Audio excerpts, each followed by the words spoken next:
Quit following me! Squall and Fury!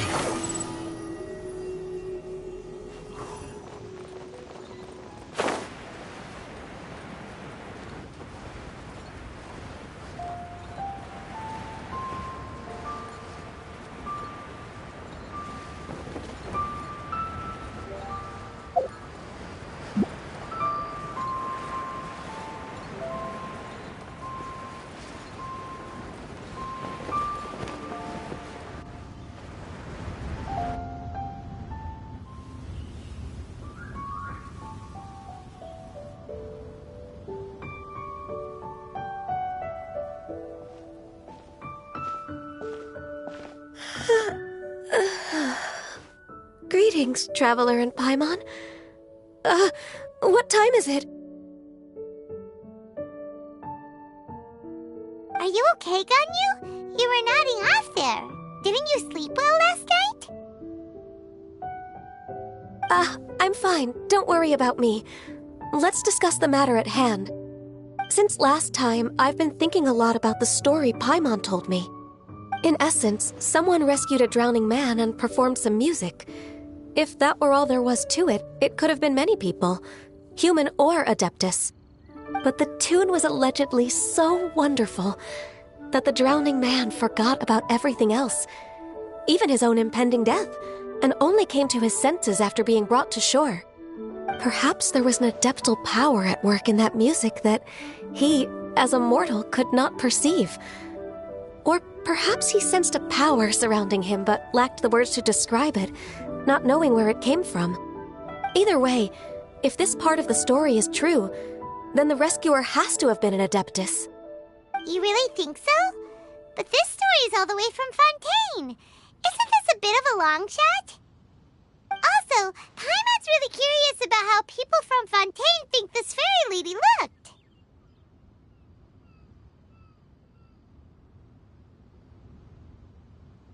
Ooh, like a crystal fly's wings? That would be pretty cool. But Paimon definitely can't imagine any of the Adepti looking like that. Actually, Ganyu, if you had to save a drowning person, how would you go about it? Huh? Me? Well, I'd get them to the shore, and then I'd probably hide behind a tree and watch them for a while. Once I was sure that they were going to be okay, I'd slip away without a sound. Got it. So basically, Ganyu's the type of person who doesn't like taking credit for her good deeds. No, it's not like that. I'm just not very good at explaining things. And I also find it really awkward accepting other people's gratitude. Well, what if this Adeptus in the story had a similar attitude? That would explain why she just left without saying a word. She was probably thinking something like, One was merely passing by and saw fit to address this egregious disruption to one's graceful zithering at once. You may keep your thanks to yourself. That was actually a very good impression of Cloud Retainer, Paimon. As far as I'm aware, Cloud Retainer isn't the most musically gifted. Still, we can't completely rule her out just yet. If we set off now, we could head to Mount Outsung and ask her about it. You'll be able to confirm either way if it's her, and I can, I've been in Lea Harbor for so long now that I'm just not as familiar with the Adepti anymore. If there's anything we want to know about them, she's the best person to ask. Sounds great! And we're pretty close with Cloud Retainer by now, so we probably don't even need to bring her food this time, right? I've prepared a gift for her to mark the festival, just in case. However...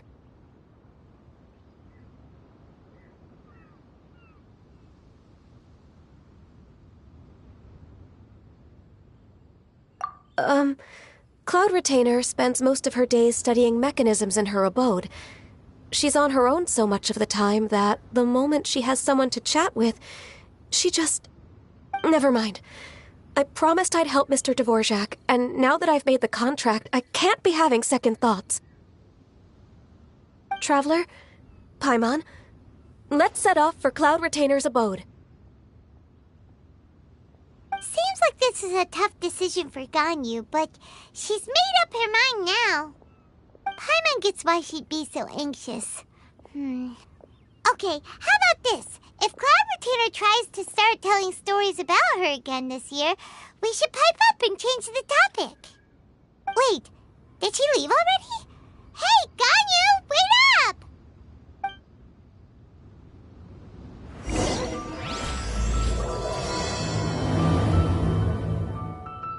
While the Millilith stands guard, evil shall never prevail.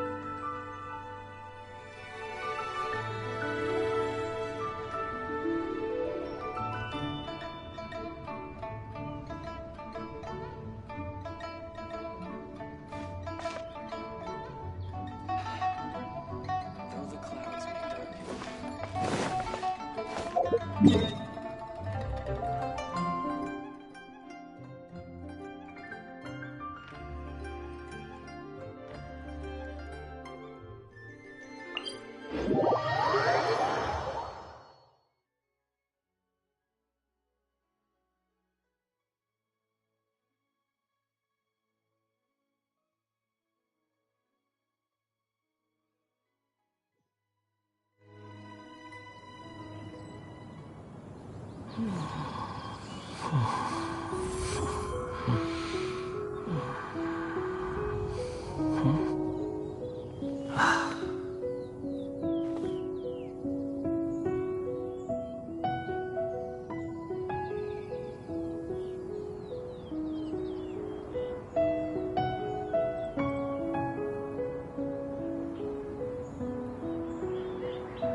You think I've got a sharp tongue?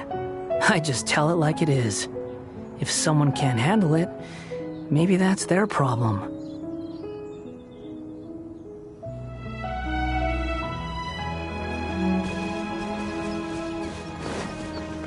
The wind rises.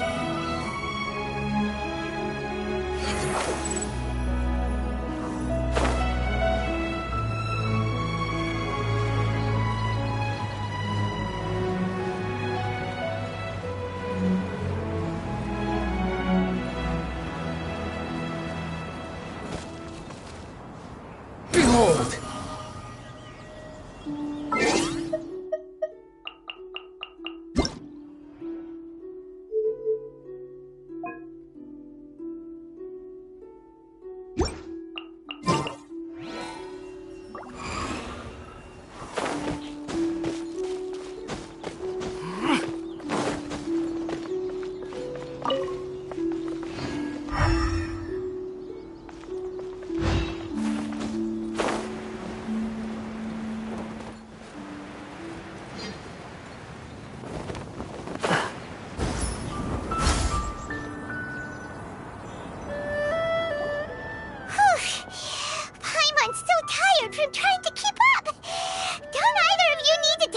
breaks? I can't believe it. Cloud Retainer is not here. Huh? Did we miss her? She doesn't like to travel, so in the past, it's always been the other Adepti who come to visit her during the festivals. True. Now that I think about it, Cloud Retainer would be quite capable of taking care of anything on her own. There's no need to worry about her. Since she's not here, I guess the next step is to check all the other Adepti abodes, one by one. Uh-oh. Will it involve a lot more traveling?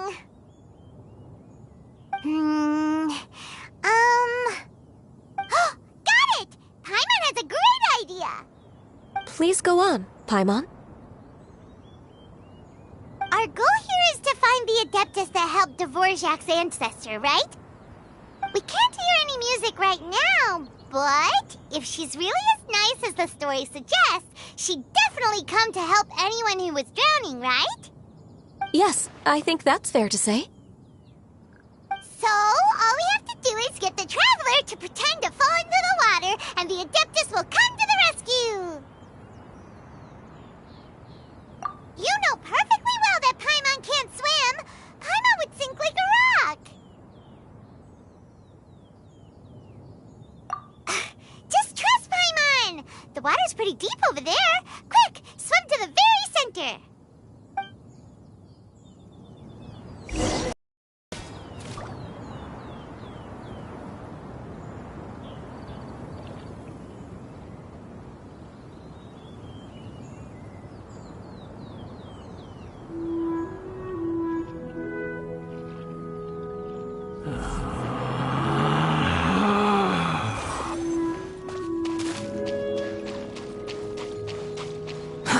Too slow.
Yeah, you nearly got him!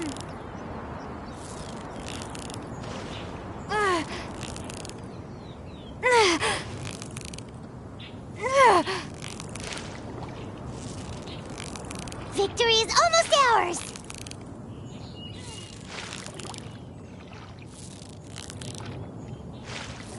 Paimon thinks you've earned yourself a new title, Favonius Fish-Catching Extraordinaire!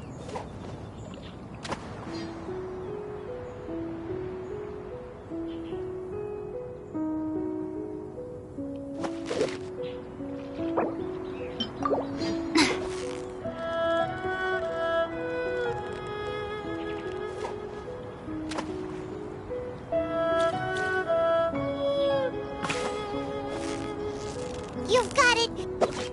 What is it? What is it? Is it another Paimon?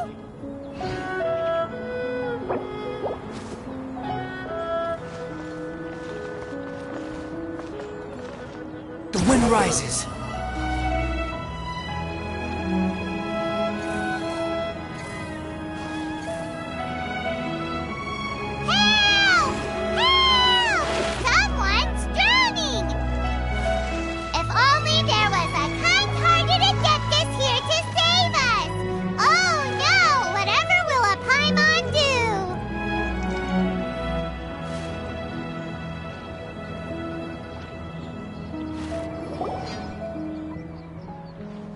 What is going on?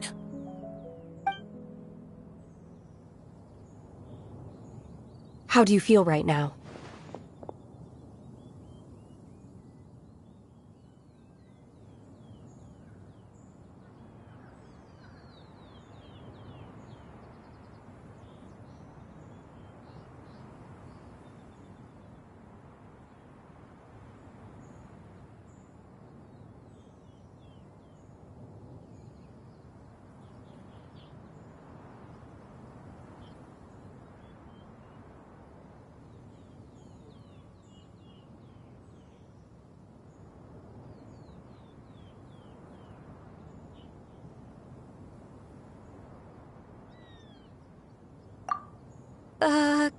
Shenhe!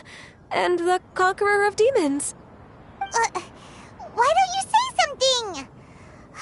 Please don't make Paimon explain it. Okay, fine. Paimon will explain. We're looking for an Adeptus who's good at being a lifeguard and playing music. But if the Adepti aren't gonna stay home, then how are we supposed to find them?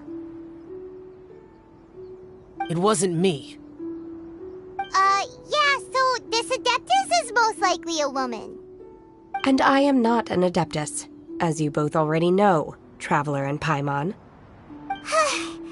Okay, so this is Paimon's fault. No way Paimon would have suggested this idea if she'd known how awkward this was gonna be.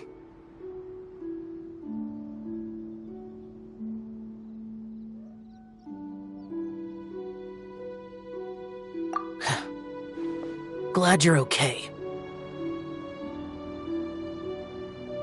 As far as I know, the one you seek is no Yaksha. And one last thing. Your actions here caused others a great deal of worry. Do not repeat them again in the future. As ever, the Conqueror of Demons comes and goes, just like the wind. Right. I didn't dare to say a word just now. How's your training going, Shenhe? Have you made any plans for Lantern Rite? We could spend it together in Liyue Harbor if you'd like. Oh, I had planned to spend the festival with Master this year. However... Oh, speaking of Cloud Retainer, when did you see her last? Earlier this morning, she set off for Mount Hulao at dawn. I noticed she was using an Adeptus art of some kind to protect a mechanism that looked like a boiler. Maybe it was a gift for Mountain Shaper. I did not inquire. So we just missed her. Please excuse me for a moment. I think I'll leave the gift in her abode. Sure. Thank you. It sounds like Ganyu and Shenhe have gotten a lot closer recently. Yes. During the summer and winter, I continued to train with Master. In the other months of the year, I have been learning to adapt to human life in Liyue Harbor.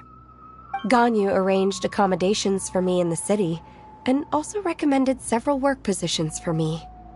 But when I try to blend in by referring to her as Miss Ganyu or Lady Ganyu, like the others, she says I mustn't address her like that. Sometimes I'm supposed to copy other people, sometimes I'm not. It's a little difficult to keep track of everything. Oh, is that what it is? Noted. So, you came looking for Master today because you wanted to ask her about the Mystery Adeptus. Is that right? Yep.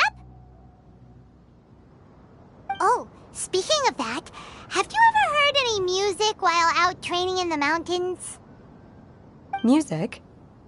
What is that? It's... a kind of a happy or relaxing sound. Or, a nerve-wracking sound. Or even a terrifying one. Okay, I'm done. I also left her a note so that she knows where to find us. We won't miss her again. Yay! That's really helpful. Thanks! We were just talking about this thing called music, And based on Paimon's description, I do believe I hear it every day. Please follow me. Oh, really? Great, let's go!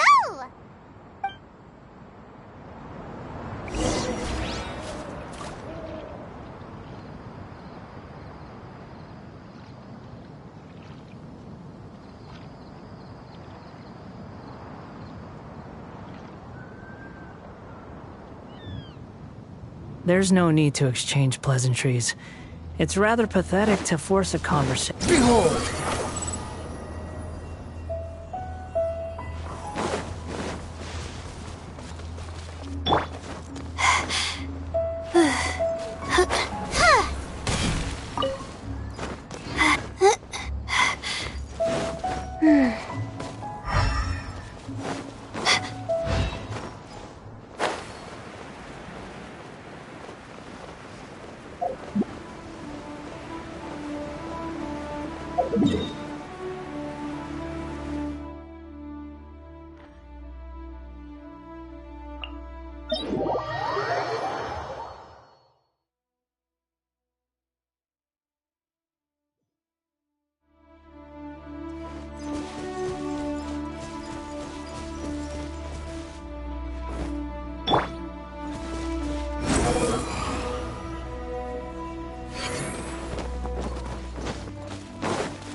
Too slow.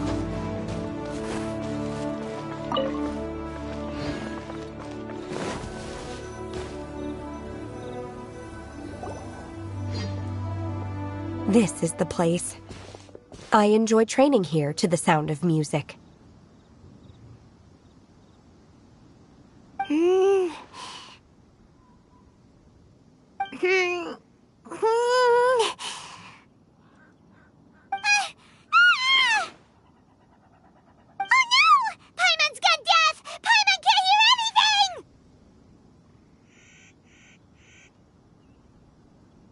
Oh, whew! Paimon hasn't gone deaf after all! Paimon heard you when you just spoke. Anyway, where is this music? The faint sound of birdsong, the quiet murmur of the streams. These are relaxing sounds. Are they not the music of which you speak? Oh, Paimon wasn't quite done with the description. Okay, fine, it's all Paimon's fault. What we're looking for are not the sounds of nature, but melodies played on special instruments. Oh, and a melody is?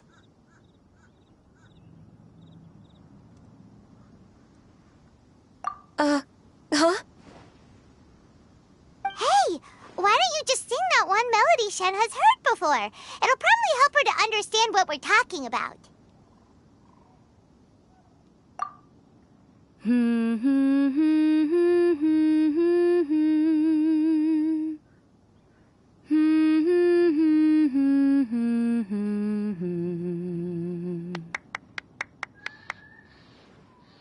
Oh, was that from the opera that Yunjin sang?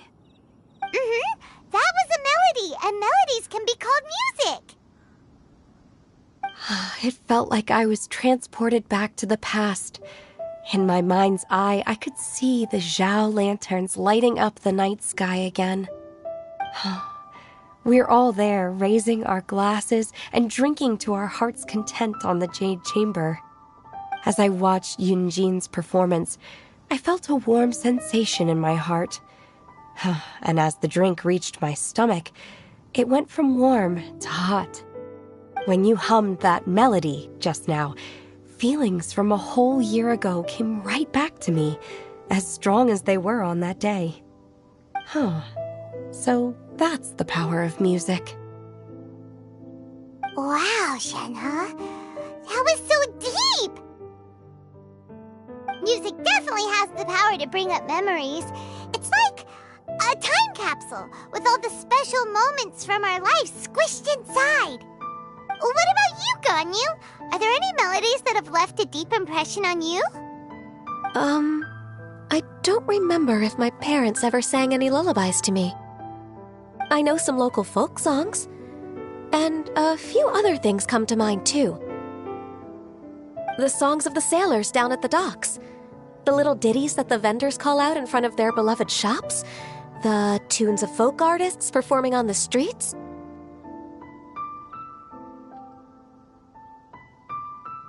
Yes, that's right. In the past, whenever I heard the sound of those tunes, I always felt that they were worlds apart from me. Nenny and Liyue probably view me as a non-human. And they are right, in the sense that I never could connect with humans' artistic expression and their sentiments. So I haven't been able to integrate into their community and be a part of their lives. At least, that's the view I held in the past. Only more recently did I start to realize that the only barriers are ones that I have erected with my imagination. The way those melodies make me feel isn't all that different from other people after all. They're about mundane details of everyday existence. Life's ups and downs, joys and sorrows. Even though we come from different backgrounds and have different stories to tell, when it comes down to the most common things that we see and experience around us each day in the city, in that sense, we're all the same. You go, Ganyu! You're really making progress. You have loads of friends in Liyue Harbor when you think about it. Okay, maybe some are more like coworkers and bosses, but at the very least, Keqing and Shenhe are your friends now, right? Yes, I am. Technically speaking, we should refer to each other by the conventional forms of address used among fellow disciples. But now that I know what constitutes a friendship, I do believe we are more friends than co-disciples. Thank you, everyone. Once the days are warmer, I would like to host you at my home in the city. Please invite Keqing as well. I've planted many types of flowers. I'm sure some of them will be to your taste. You are too kind. I couldn't possibly. Nonsense. You are my friend. I have cultivated and cared for the flowers just as you taught me. Once you've seen them for yourself, I am sure you can advise me how to do an even better job next time. I will save some for decoration. We can feast on the rest. Then, thank you in advance. Wait, what is that saying again? If you insist? Do people say that? I'm not completely sure either. It doesn't matter, okay? You got the point across. No need to split hairs. Paimon's more concerned about your idea of a girls' night out. Eating flowers? Really? Does this have anything to do with you both being the disciples of that illuminated bird?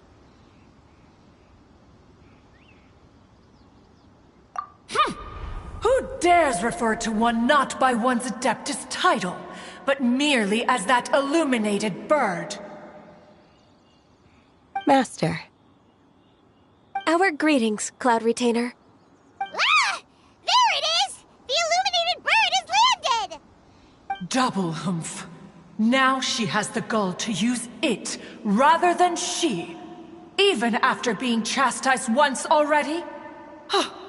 Barely a moment has passed since we last met, and yet your impertinence has reached new heights. Very well. If you refuse to learn your lesson, one shall scold you no further. One has received your message from Ganyu. On the matter of the Adeptus you seek, one suspects to know their identity. Well, shall one lead the way?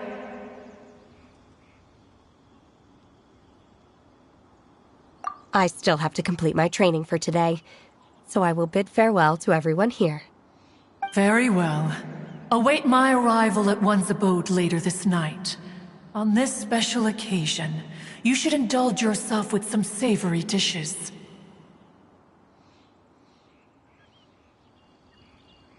If you want to release a Shao Lantern, come and find us anytime.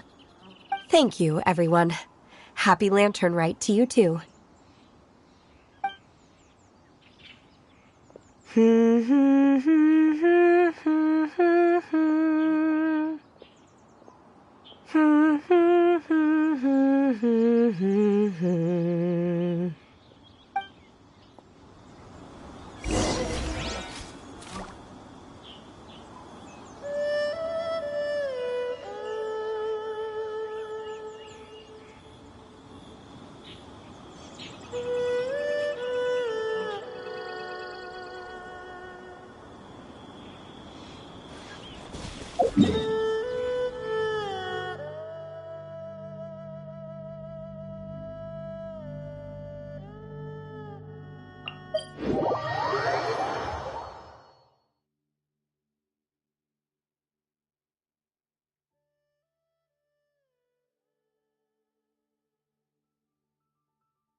The wind rises.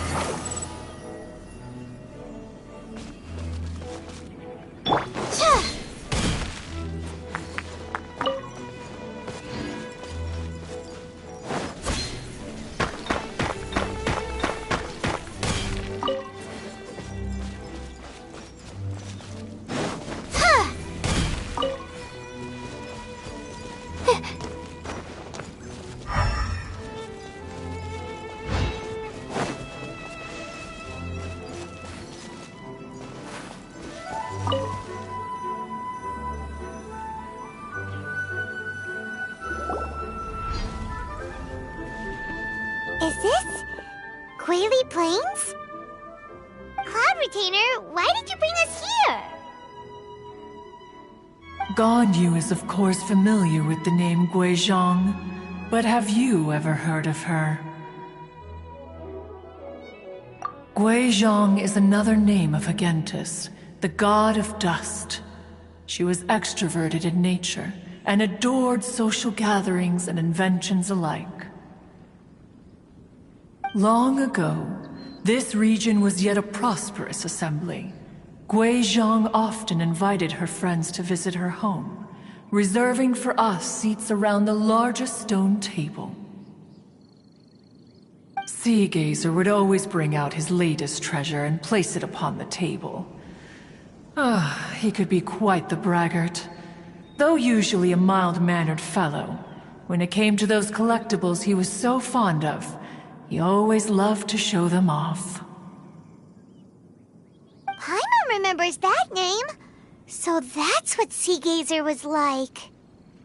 He was an old friend and a former rival. One has many memories of him. Once he had brought out the treasure, it would predictably become the center of attention. Neither Guizhong nor one was content to let him just steal the spotlight. So we would then also present our proudest mechanical creations. As Adepti, we were each gifted in our own ways, and naturally proud of our accomplishments in our respective fields of expertise. As a result, one often quarreled with Sea Gazer. His treasures were not even of his own making. He just used his exploration skills to dig them out of the ground. How, pray tell, could he compare to me, when every single one of one's accomplishments were crafted by one's own hand? Cloud Retainer, you are getting competitive again. One digresses. Regardless, every time an argument occurred, Guizhong would come over to watch us during our mutual lambastics. On some occasions, she would join in, and on others, she'd take one of us by the limb and start uttering the most ridiculous nonsense. What kind of nonsense? No kind of nonsense were we spared. Sometimes she would brazenly opine, why argue between yourselves when neither of you could ever hope to beat me? Other times, she would make unsolicited suggestions, such as, once you two are done arguing, let's go to the foot of the mountain and grill some meat. She always sought to make everyone happy, and one must say, she had quite the gift for it. No matter what nonsense she said, one never felt bothered or offended. It also helped that she never referred to one as that illuminated bird or lady bird. Come on, get over yourself! Anyway, just as our impassioned arguments would reach the apex of acrimony, Marchosius would bring his delectable dishes to the table. Who would dare snub the stove god and his wondrous creations? At the sight of him, we would all immediately drop the argument and prepare the table for a night of feasting and drinking. Back then, one was always bothered by how the cups Rex Lapis brought were always too square for one's taste. Can you see yourselves ever enjoying a drink from a square cup?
Precisely.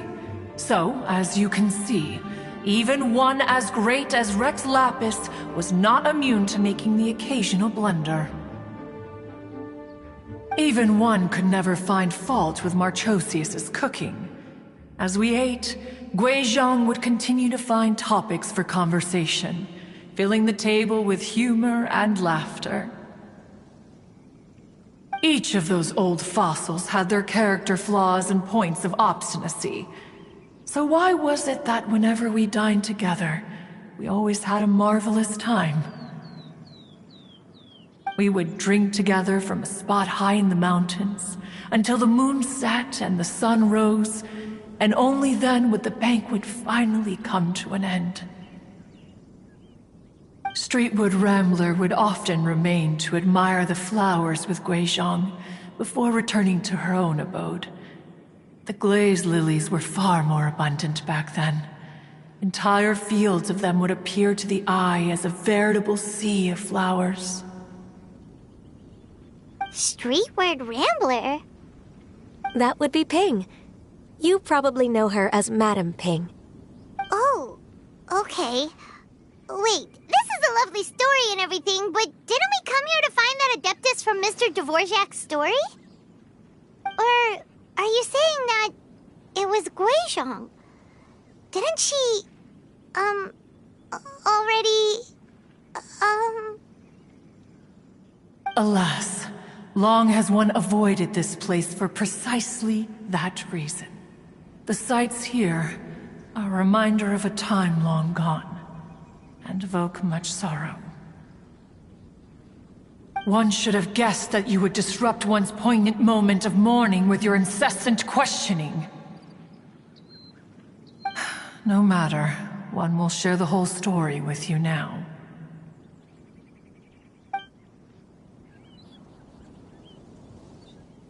In times gone by, one quarreled oft with Guizhong concerning mechanical principles. We each had our ideals, and neither would yield. Under the pretext of a social gathering, one invited the impartial Rex Lapis to judge the quality of our creations. But Rex Lapis declared that Guizhong's Obscuro Vulpus mechanism was superior. Though one was too proud to acknowledge it, in one's heart, one knew that Guizhong was indeed the superior talent in the mechanical arts. As for the story between Guizhong and Streetward Rambler, that begins with a certain bell. In Guizhong's opinion, while mechanisms were no substitute for human composers, they were yet capable of producing simple but fine melodies. But Streetward Rambler believed music to be an expression of the soul, an emotional enterprise that could never hope to be replicated by machinery.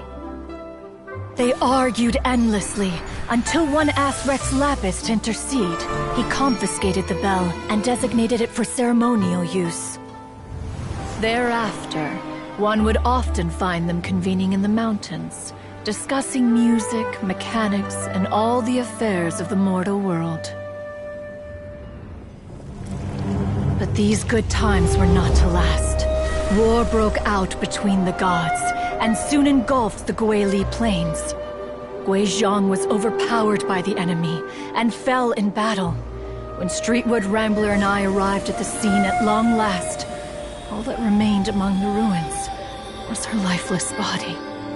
After this, at Streetward Rambler's request, Rex Lapis granted her the cleansing bell for safekeeping. To honor our friend's memory, one made a few finishing touches to her ballistic device. Many lantern rites have passed since then. Many greetings and goodbyes. Upon what do you gaze? The Guili Plains? No. It's everything.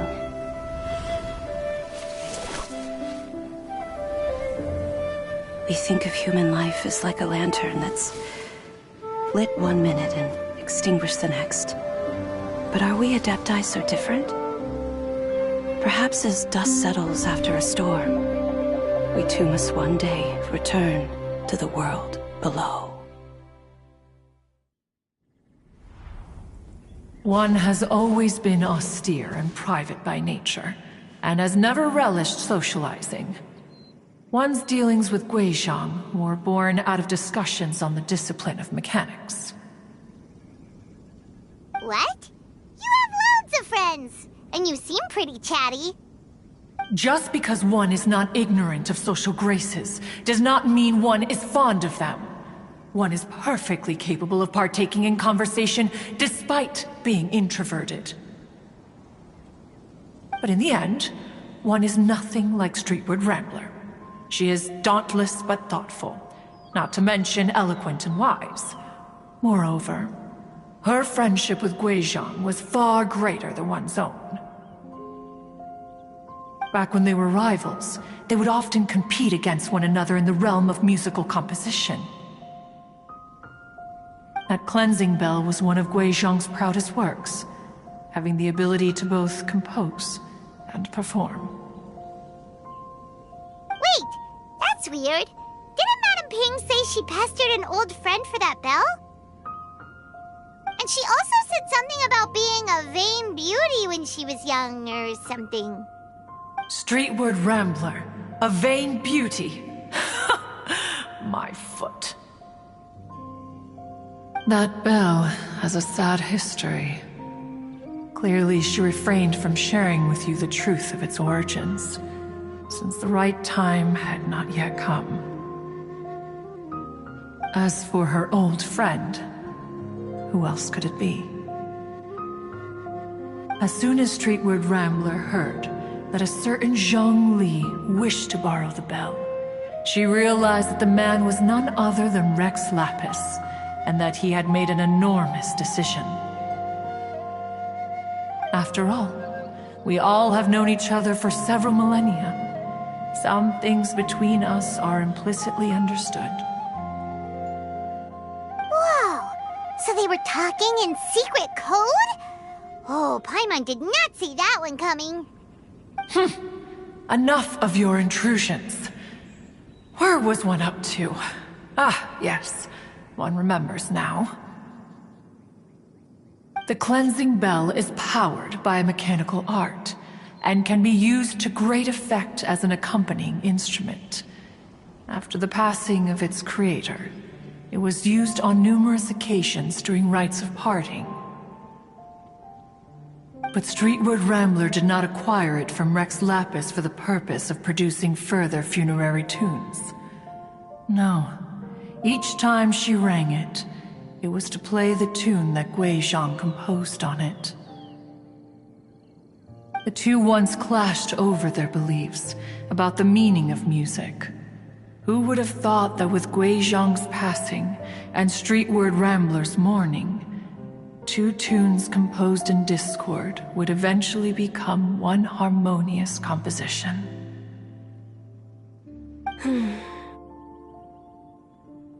Once upon a time, Streetward Rambler also loved gatherings, liquor, and music.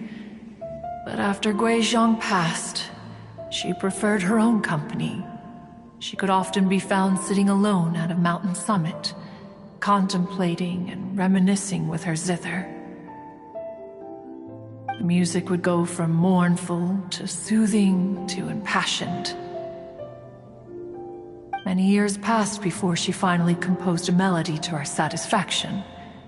In celebration, she played the tune to the clouds. Regrettably, one has only ever heard her play that tune once. Which brings one back to the matter you've been investigating. Perhaps it was during that performance that the ancestor of your Fontaine friend fell into the water and was saved by Streetward Rambler. But if she was so happy with the melody, why would she only play it once? One was also greatly perplexed by this. After suppressing one's curiosity for a long while, one finally approached her and asked why she would retire the tune after having spent so long on it. In response, she said, "Though the strings that played that melody survive, the one who inspired it is gone.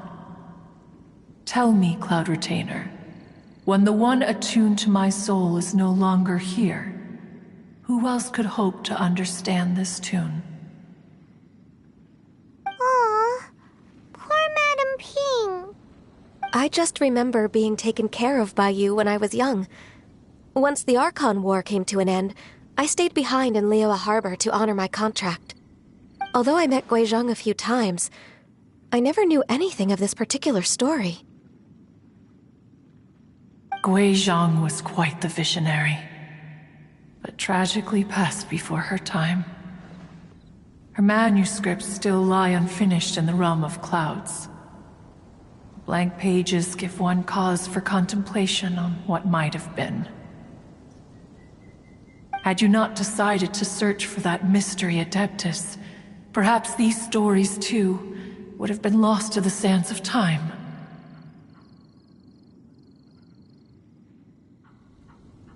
As of now, you know the truth.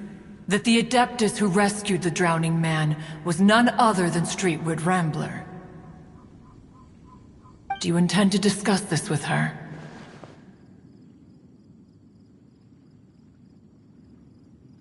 Do you mean Ping might find the topic too distressing?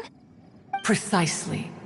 The passing of our old friend is a heavy topic that both of us are usually careful to avoid. If I may be so bold, Cloud Retainer, could it be that this is just your own personal opinion? Oh? How so? I've been in Liyue Harbor for quite a long time now, and I've witnessed many farewells along the way, so I too am well acquainted with the pain of the passing of a loved one. But this doesn't bring the city or its people to a standstill. They have to keep moving forward. Someone as perceptive and wise as Ping will surely have come to understand and embrace this. Though these immortal mountains have lost an Adeptus, the harbor of mortals has gained a wise elder. No loss can ever be undone, but there is always much that can still be gained. Ping has helped countless people, and will guide many others in the years to come. And all to whom she extends a helping hand become her friends. people she can admire flowers and discuss music with.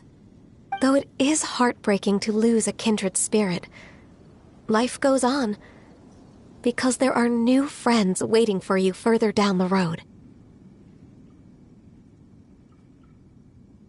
We even asked Madame Ping what she thought about adding a music festival to this year's Lantern Rite. Oh, when we get back, why don't we just ask her if she'd like to perform? Maybe we can even get her up on stage. You youngsters and your imaginations. Why don't you come with us? It's been a long time since you last spoke with Ping, and Liyue Harbor is always decorated so beautifully during the festival period. Is not every Lantern Rite the same in this regard? Were there ever anything new to discuss, one in Ping could meet any day of the year. I disagree. Each new day and each new year is different from those that have come before. How long will you simply let them pass you by?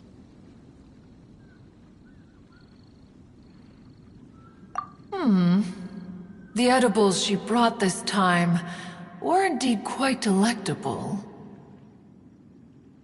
Very well. Then one will be off. If the other old fossils have sneaked away into the city to amuse themselves, one shall soon find out. All right. We should be getting back to the harbor as well. We don't want to keep her waiting. Once the Guili Assembly, now the Guili Plains.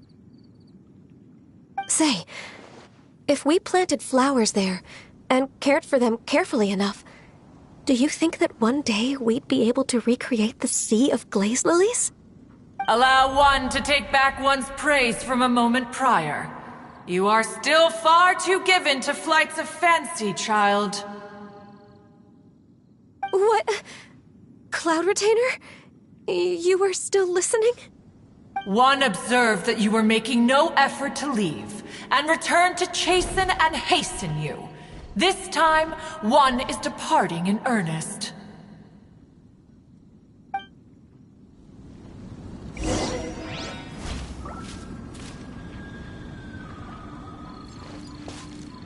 Behold!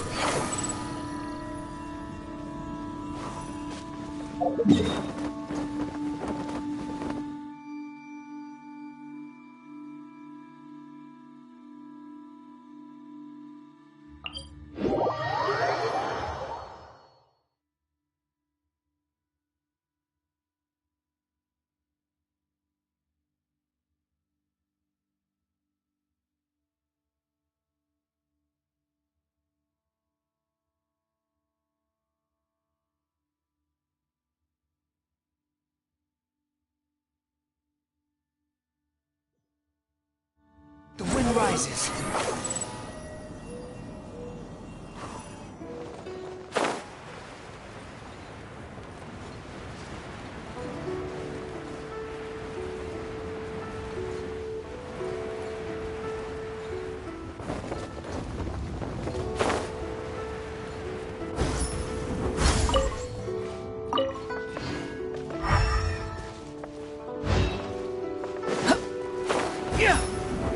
Behold!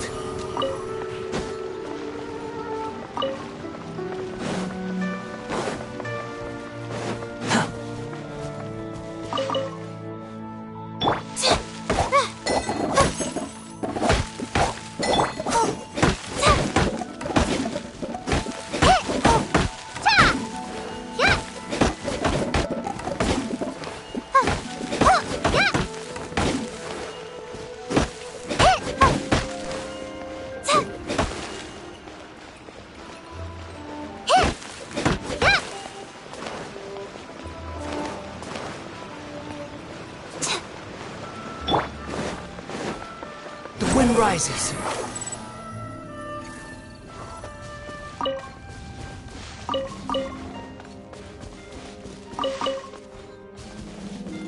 Cha, cha, ha!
following me.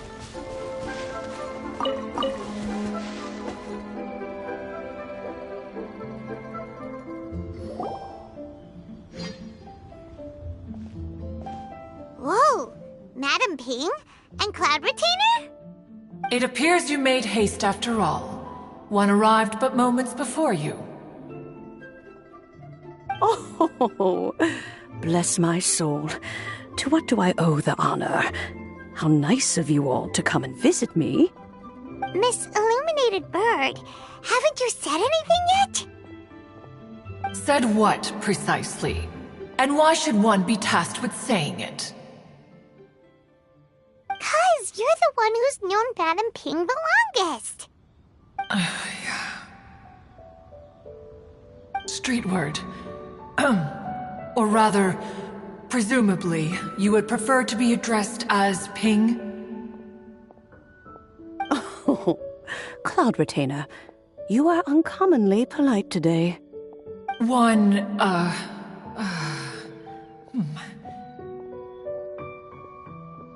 Given that Lantern Rite is almost upon us, the weather in the city is most pleasant, and a sweet floral fragrance lingers in the air.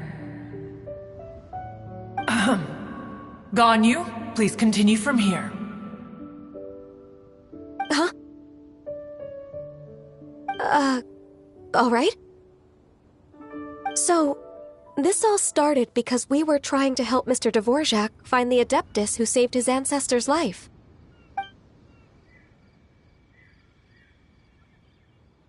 Cloud Retainer informed us that the one who played that melody and rescued the drowning man was none other than yourself.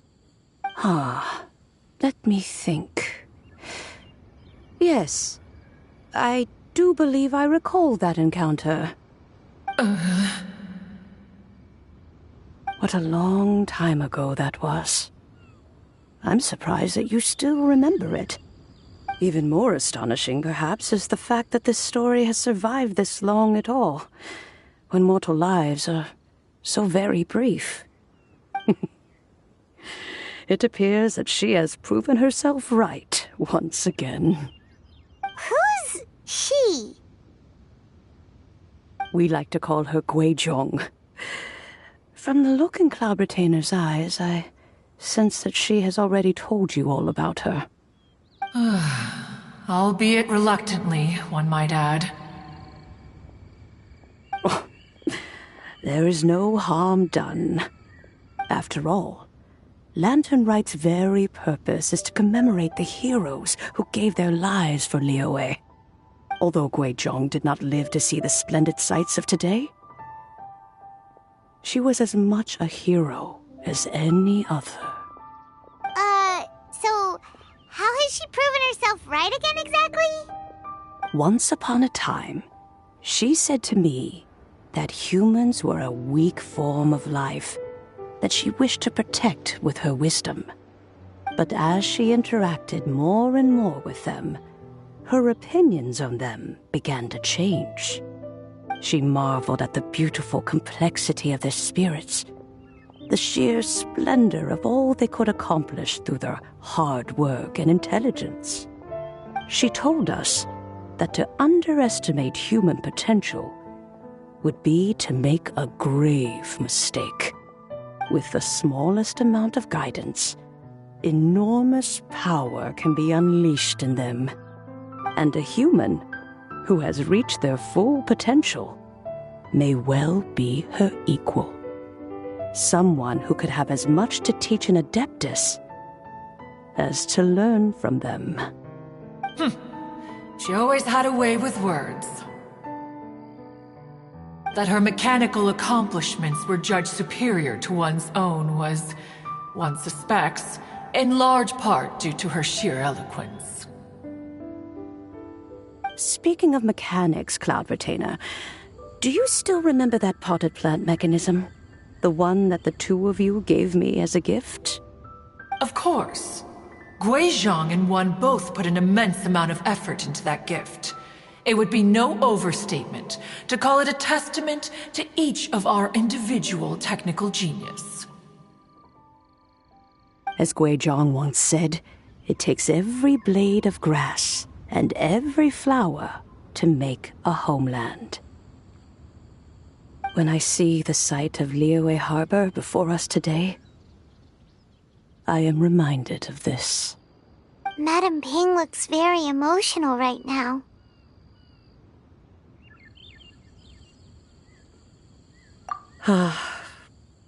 Of all of us, it was Guizhong who was the fondest of these grand and exciting occasions. If she were still with us, I'm quite sure she would still be trying to best Cloud Retainer's finest works at every opportunity. Liyue Harbor is always filled with the sound of music at this time of the year. If she were here, one is certain that she would seek you out to discuss and debate the virtues of various melodies. Oh yeah, music! We've been dying to ask. What was the melody that you played back then? Oh, also, with you being such a music expert and all, why don't you join the concert as a performer? I can make arrangements right away. Oh, as much as I don't wish to dampen your enthusiasm, it's been a long time since I played this zither. My fingers don't have the dexterity they once did. And whenever I play that tune, it always reminds me of her. I start wondering what she would think of the changes I have made to her melody. There was a period of time whenever I started strumming, it almost felt like she was back again. Sitting right there on the stone stool next to me, chatting away. Skybracer and Seagazer too, looking just like they did in the old days. No matter how much time goes by, the moment that melody starts playing, it transports me right back to that time in my memory. So the past still weighs heavily on your heart? Oh, I would be lying to myself if I claimed to have completely moved on. But that is not to say that grief doesn't get easier with time. Despite the sadness, I have found many things that bring me joy in life. It is simply the nature of the world in which we live that even if one wished to mourn for an eternity, it would be a nigh impossible feat. Just look at this potted plant. Isn't it stunning? It takes an honest and open mind to confront and conquer grief. You have indeed made progress. Be that as it may, I shall leave the lantern rite stage to the youth of today. Well, if you're sure. Granny! Whoa, what's everyone doing here? Did something bad happen? Ah, and now we've spooked Yanfei. No, everyone's just here to give me their regards for the holiday. Oh, that's wonderful, I'm glad. Well, in that case, happy Lantern Rite, everyone. Happy Lantern Rite. Oh, I just remembered that I have some work to do at Yuehai Pavilion that I need to discuss with Yanfei. I haven't been able to find a chance until now. I will leave Mr. Dvorak in your capable hands. Cloud Retainer, Ping, we will be off for now. Huh? Does it have to be right now? Which case is this again? Hey, Ganyu! It seems Ganyu still has much to learn when it comes to the art of deception. What a pity. She has learned nothing of one's ability to carry a conversation. Since it's been so long, Cloud Retainer, why don't you stay? I'll make a cup of tea and we can chat a while. Gladly. This was one's intention as well. When you next see the Fontaine musician, please give him my regards. I'd like to wish him the very best with the concert. You got it, Madam Ping. Thank you all. I think you've listened to enough of my nattering for one day. As for that melody, I will play it for you all another time. Goodness knows I need to practice it first. Wow, that'd be great! We'll look forward to it. When that time comes, wherever her spirit may be among the countless grains of sand and specks of dust between the harbor and the mountains, perhaps she will look at the Liyue of today and steal a smile when she sees the prosperous land that it has become. All right, let's go tell Mr. Dvorak the news. Neighborhood.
This realm is true.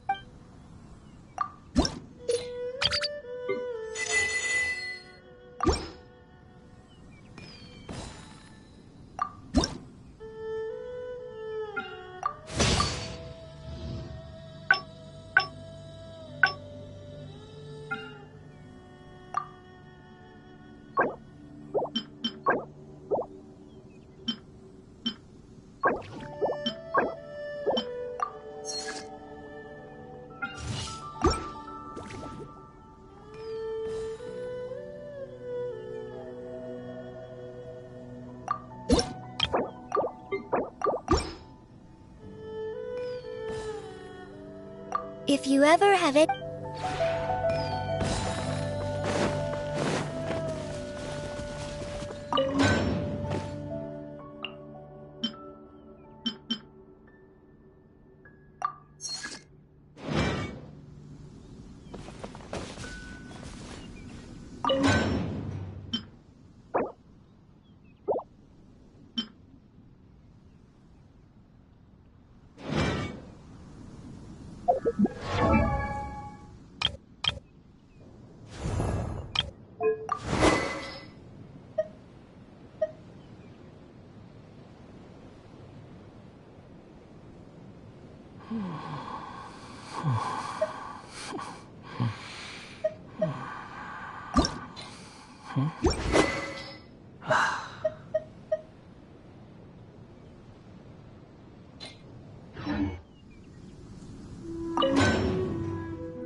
You think I've got a sharp tongue?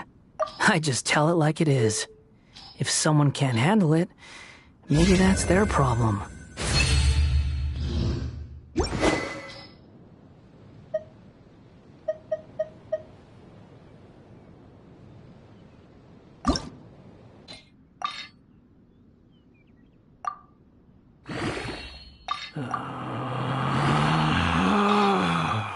Relax.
The wind rises.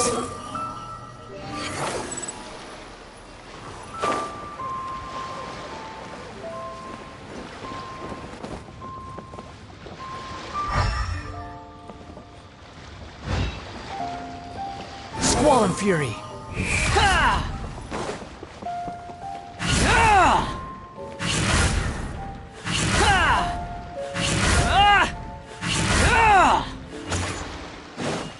Behold!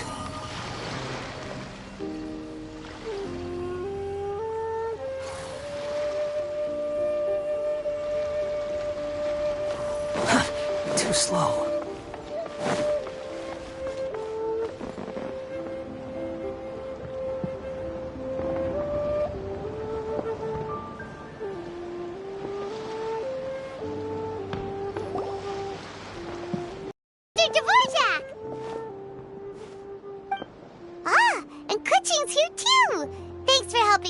This up. Welcome back. Did everything go well? Really, really well. We found the person Mr. Dvorak was looking for. Are you serious?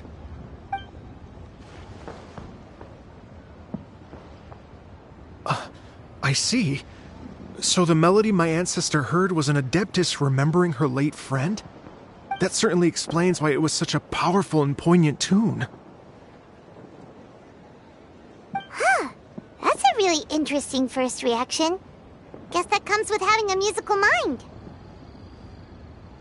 I have to say, though, it's hard to believe that the fairy from the tale is now an elderly granny.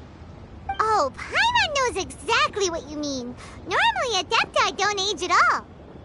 But Streetward Rambler, or Madam Ping as we know her, probably only became old because it's what she wanted for herself. Madam Ping possesses vast knowledge and great wisdom. Whatever physical form she may decide to take, her mind and wits are as sharp as they come. Yep, Ka-Ching summed it up perfectly. That's exactly what Paimon was trying to say. I think... yes. I must thank her in person. That can wait until after the concert, though. For now, I need to devote all my emotional energy to the performance. Ah, speaking of, Madam Ping wishes you all the best at the music festival. Paimon has a sneaking suspicion that she'll stay in her usual spot, but listen to the performances from afar. Wait, are you serious? Huh. Oh no, now I'm starting to get nervous. Okay, alright. Nope, another rehearsal is in order. Please excuse me, everyone. Mr. Dvorak? He's already gone. Paimon wasn't even finished telling him everything. Before we set off on our search with Ganyu, he asked us about what music means to people. After our recent adventure, Paimon thinks we have a lot more to say about that now. Please, share your insights with me. Well, we found out that music can be used for good, but also for bad. It can make people happy and moved, but it can also be sad and bittersweet. And music is like a kind of memory written in people's hearts.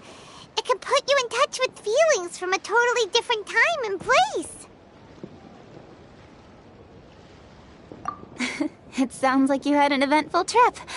Don't worry, I'm sure Ganyu will fill me in on all the details shortly. Wait, does that mean you're gonna carry on working? Mm-hmm. Just a few things to wrap up. All the groundwork is done.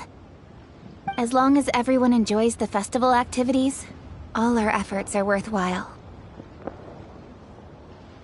Happy Lantern Rite to you as well. Whew. That should be everything taken care of, right? Oh, no, wait. Paimon feels like she's forgetting something. What was it? Oh, it feels like it was a while ago. Shoot! Latent... Wait, no. Anyway, fancy bamboo shoots! Zhang-Li said he wasn't in a hurry, so if we went now, there's probably still time, right? Anyway, even if we don't make it, it's not our fault. He could have totally picked them by himself. Ugh. Anyway, let's go check with him at Wangsheng Funeral Parlor.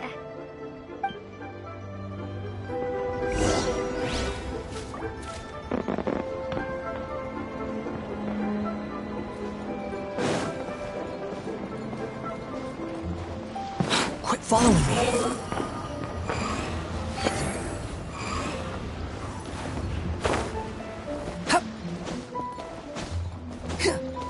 Squall Fury.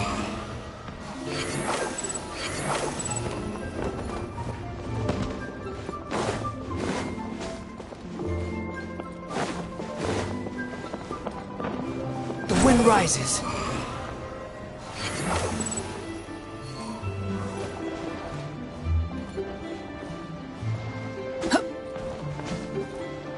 Squall Fury.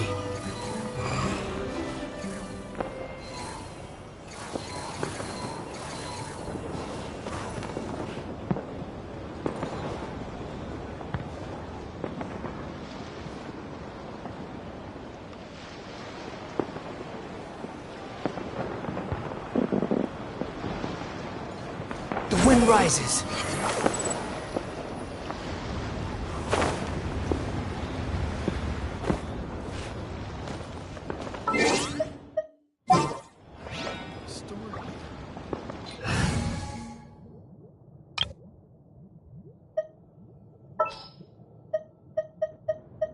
Kamisato Ayaka, present.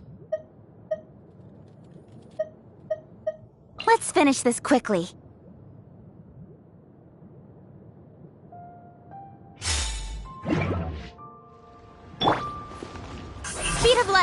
Hey!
Squall Fury!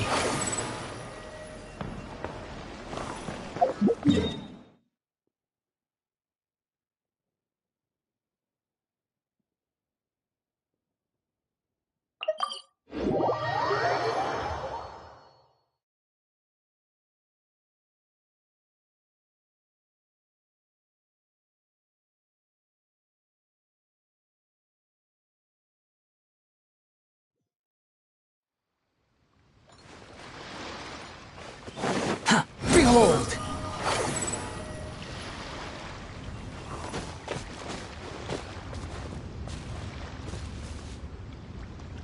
Squall and Fury!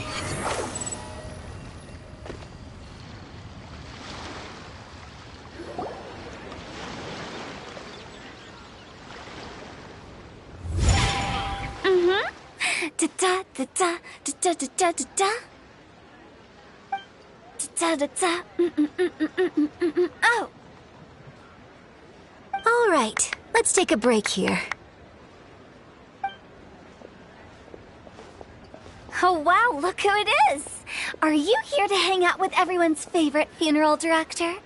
So you're just casually practicing your rapping skills at the entrance to your funeral parlor? In broad daylight? Okay. After everything we've been through, you don't see me for a hot minute, and you're back to being scared of your own shadow. We have all this open space, a clear view of the mountains behind and the sea in front. Not to mention we have several invisible audience members enthusiastically cheering us on. It's the perfect spot to rehearse. Invisible audience members? Gotta say, it took me a few days to get used to Director Who's way of talking. Xinyan was pretty spooked too when she first got here. Just like when she sees a frog, but a giant frog with sharp teeth. Come on, knock it off. What's wrong? I've never seen someone look so confused before. Well, don't worry, because Director Who's here to explain it all. There once was a Fontaine musician who went around town on a mission. He came door to door for his iridescence tour, looking for acts to audition. With my words, Xinyan's chords, and Yunjin as our mentor, we'll take the stage by storm with flames roaring and the whole audience calling for more. For sure! The whole dance floor will be yelling encore! Encore! Oh, now Paimon's rhyming along. But when you say flames roaring, are you sure this'll be safe? No, don't you worry about that. I'm pretty experienced on the stage, and I've already informed the Yuhong of all the pyrotechnics we're planning on using. Huh. Guess we'll just have to trust Xinyan on this one. Oh, Zhongli. He took one of those fancy meal boxes and set off for the mountains. Said he wanted to pay a visit to some old friends. It's a real pity that he couldn't be around for this. As well as being a true connoisseur of traditional art forms, he's able to appreciate Xinyan's performances too. Yeah, that's right. Matter of fact, he was the one who first invited me to perform here. To tell the truth, though, I never thought I'd really find myself rehearsing here one day. Well, now you know. The Wangsheng Funeral Parlor is a great location. All of you are always welcome to come and hang out here, especially if you're in the mood to try something new. I can speak to that. Hu Tao is always full of fun surprises. And jump scares. Actually, Xinyan, I have some lyric ideas for your part. Do you want to go through them together? Sure thing. I'm all ears. Oh, Traveler in Paimon, I believe Zhongli was heading to Mount Hulao, so make sure you're hiking up the right hill. When you see Zhongli, please pass on this message to him. It's up to him whether he wants to support us at the performance tonight, but I expect him to make time for the upcoming banquet we're planning. No excuses. You should join us too. It'll be a riot. If there's one thing I've learned from being a funeral director, it's how to throw a party.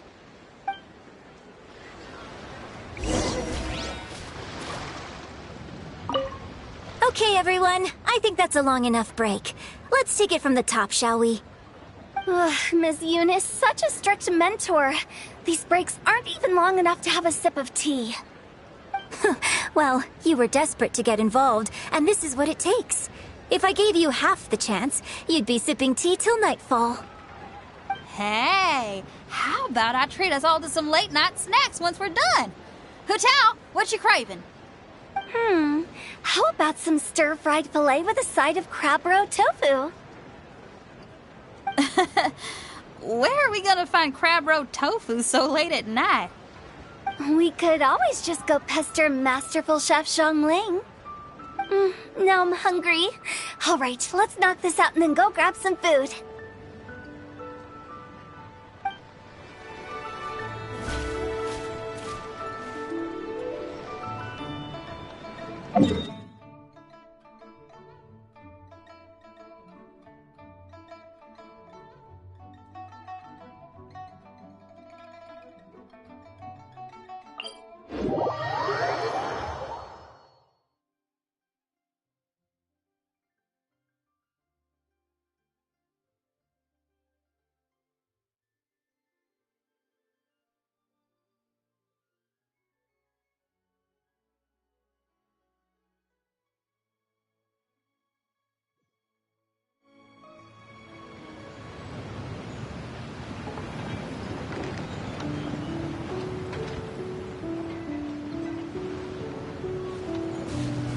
The wind rises.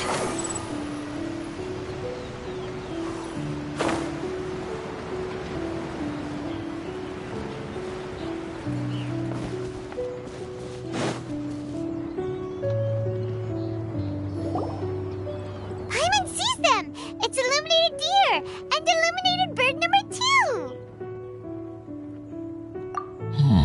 A familiar face. Have you come from Liyue Harbor?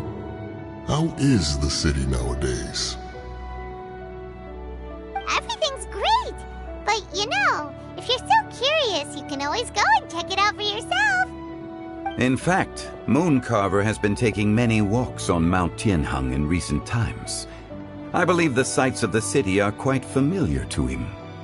Zhongli! Here you are! We've brought the bamboo shoots you wanted. Impeccable timing.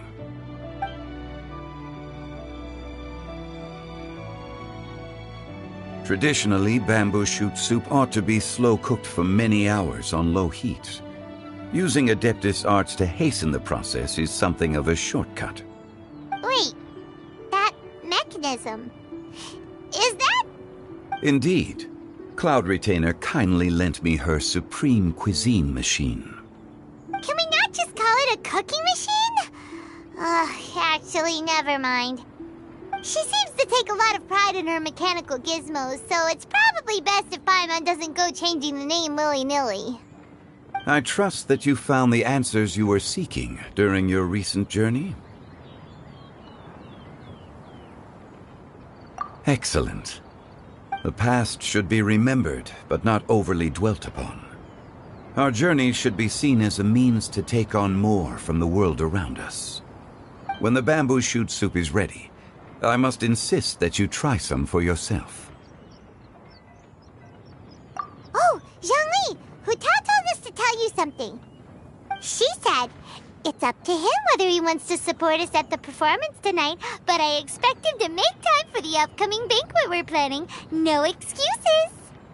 When she says performance, she must mean the Lantern Rite Music Festival. As for the banquet, she didn't tell us anything more about that, but she invited us to come as well. As you can see, I have a prior engagement with 2 Adepti friends of mine tonight. Please, give Director Hu my best wishes for the performance. As for the banquet, since the Director insists, far be it from a mere consultant like myself to refuse. Yay! Then we'll see you there? Absolutely. Rex Lapis, the bamboo shoot soup is ready. Thank you. I will examine it right away. The appearance is exquisite, and the aroma rich and intense. The craftsmanship of this machine is commendable indeed. Since you came all this way, you should not leave empty-handed. Please, take some soup. It tastes most exquisite while still warm.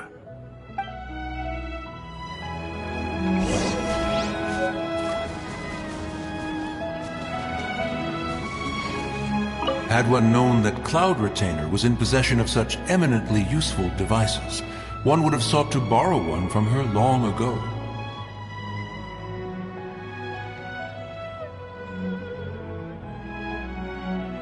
And yet, since you share my lack of enthusiasm for mechanisms and fine dining, it would have become a mere decorative ornament in your abode. Not so. Had one had such a device to make up for one's lack of culinary prowess, Shenhe would not have had to rely on flowers and herbs alone for sustenance while under one's care. In that case, shall we rendezvous with Cloud Retainer one day soon and request to borrow one more Supreme Cuisine machine? A fine idea. A fine idea indeed.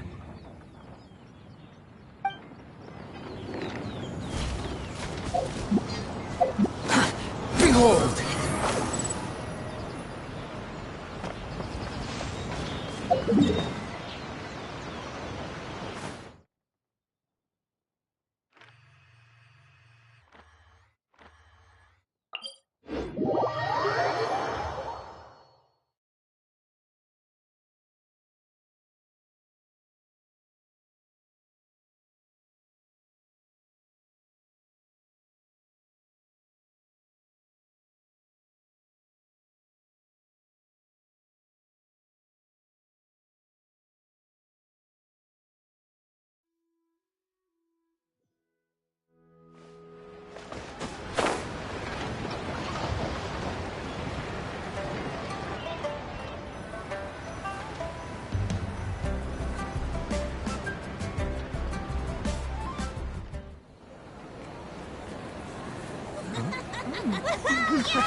I'm honored to be here on the Iridescence Tour stage.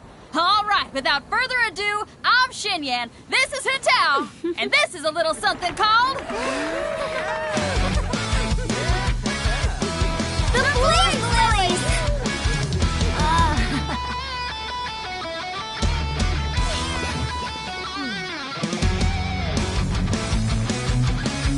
I'm up here blazing trails through the midnight sky, lighting up the world below. And when the crowds all hear my voice, they'll meet the spirit of rock and roll. Let's go! Hey, you butterfly, you too buzzing by, guiding your way to the afterlife, opening the path without a fright. Oh, I'll light the fire, watch it blaze across the universe. I'll spit my rhymes, watch your step, or you'll get burned. Hey, woo!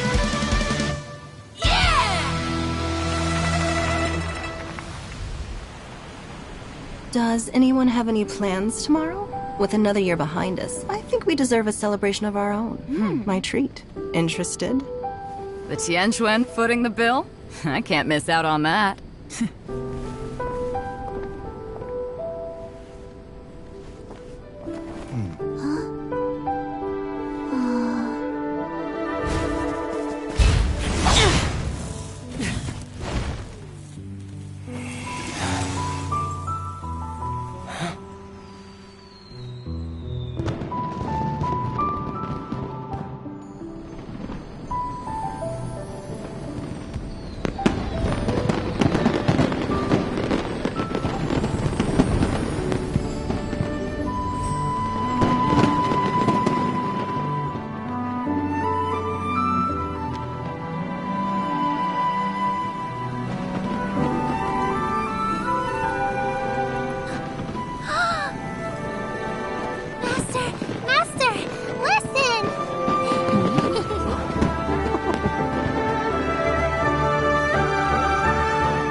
May the year ahead be a blessed one.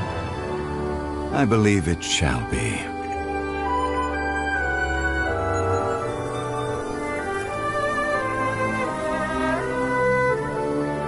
Master, the Xiao Lanterns,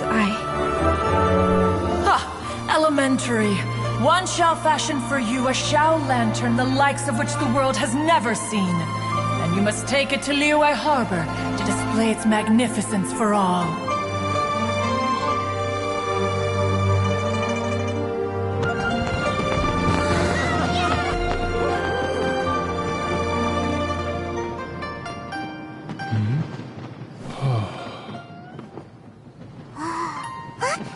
Listen! That must be Manaping!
There's no such thing as pure freedom in this world. Even the wind cannot blow on forever.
Traveler,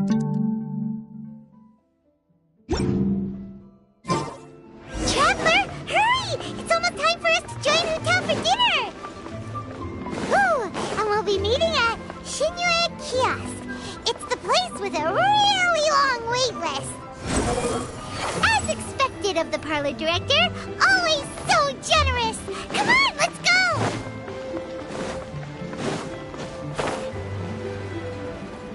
The wind rises.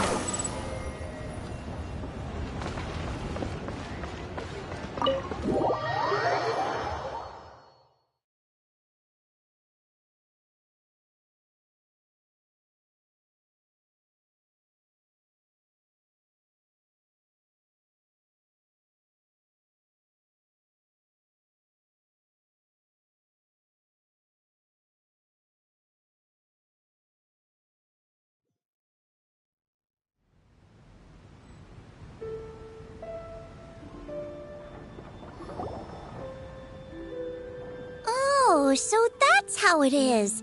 Thanks for the suggestions, Mr. Zhongli. I have them all noted down.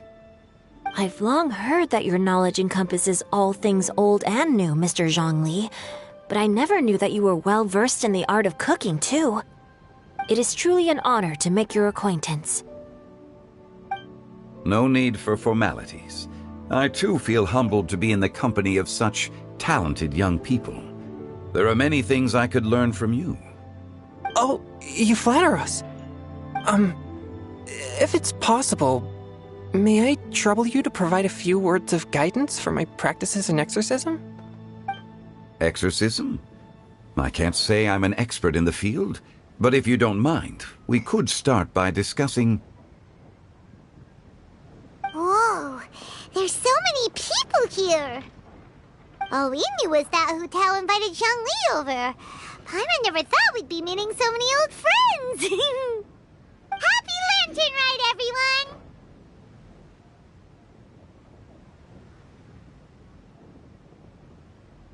Likewise. Please take a seat.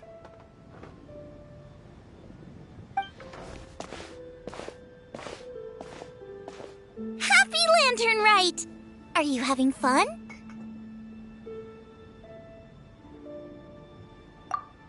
Me too. I've seen Xinyan perform before, but this is the first time I've watched something like this. I heard that the audience loved it too, and she's been receiving quite a lot of performance invitations lately. She's more busy than ever, and Yoonjin's gonna help her. Yep, and they asked us to pass on their season's greetings to everyone. They hope we'll have a wonderful gathering.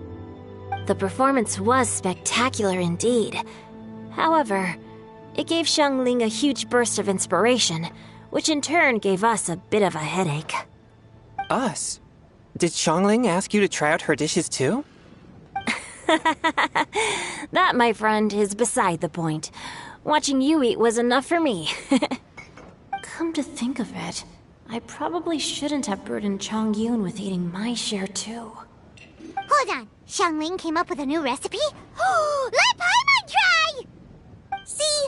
Someone here knows how to encourage people. Thanks, Paimon. Oh, and I have to thank Mr. Zhongli, too. He gave me lots of useful pointers that really drove it home for me. Oh, so that's what you were talking about before we arrived. Yes. Since we'll be dining together, the topic of our conversation naturally revolved around cooking. Xiangling's ideas are truly unconventional. Her choices in both ingredients and spices are comparable to a melody dancing on the tongue. My suggestions were nothing more than the icing on the cake. Oh, the two of you always deliver. Now I'm getting embarrassed. Anyway, I'll get everyone to have a taste after I've adjusted the recipe based on Mr. Zhongli's advice. That sounds like it might become a little safer to eat. How about I sample the dishes next time? Speaking of eating, Paimon feels like we're missing someone. Oh, Huta was the one who invited us, but she's not here. And where's Guoba? Oh, Guoba volunteered to help Dad at the restaurant. You know, lots of people come over to eat during Lantern Rite. Without Guoba helping out, I probably wouldn't have had the time to accept Hu Tao's invitation. As for Hu Tao... The director went to collect a guest. She asked me to stay here and host you for the time being. Seems like it's almost time. Huh? Hu Tao went to fetch someone in person? Oh, that must mean they are super important. Could it be... Keqing? Ningguang? Or Captain Beidou? She didn't clarify. And as her subordinate, I couldn't just pry into the details, could I? Ta-da! We're here! Oh, we're not late to the party, right? Right? Good thing the Conqueror of Demons and I are both as swift as the wind. And whoosh, we made it just in time.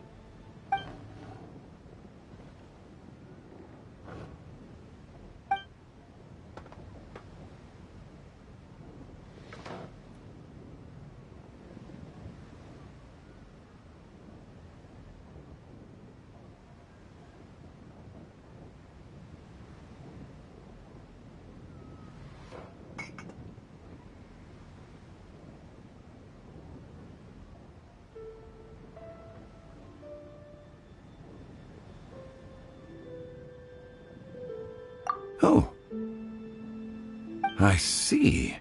So the important guest is the Conqueror of Demons.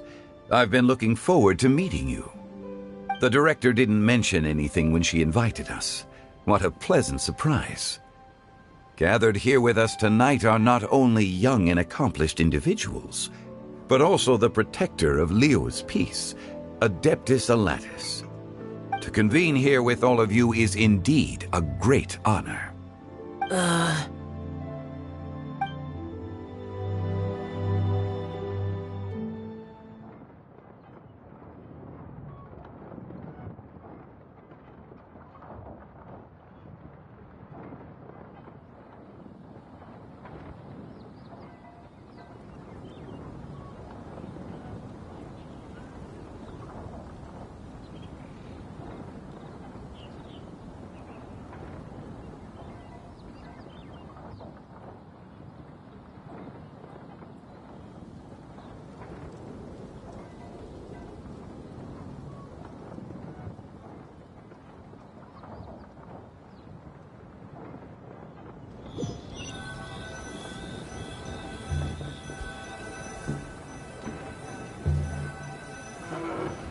It's almost lantern right.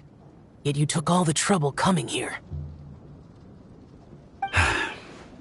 The director has a way of making it difficult to decline. Rex Lapis, may I ask what troubles you? The director asked me to buy sesame oil in preparation for the celebrations. Huh. Then why would you come all the way to Wangshu Inn? I had a pleasant chat with Chef Yanxiao and received some spices from him. And, see? Here's some matsutake and a portion of ham. What about the sesame oil? It's a shame. I couldn't find the kind the director was looking for.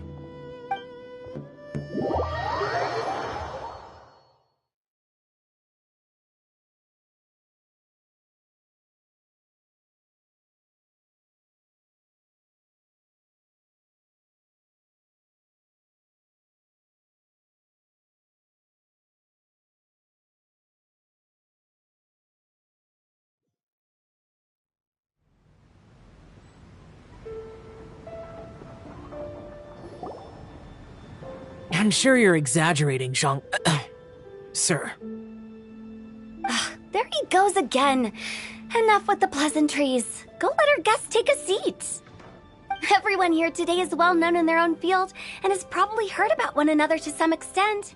Some of us are even old acquaintances, so there's no need to be this formal. I heard that the Conqueror of Demons and the Traveler are pretty close, no?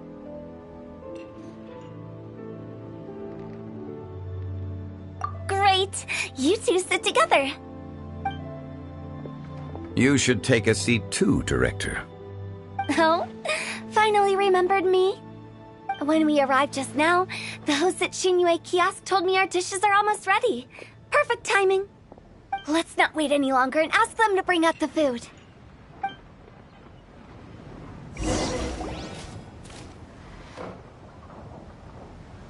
Paimon would have never guessed the person who Tao went to fetch was Xiao.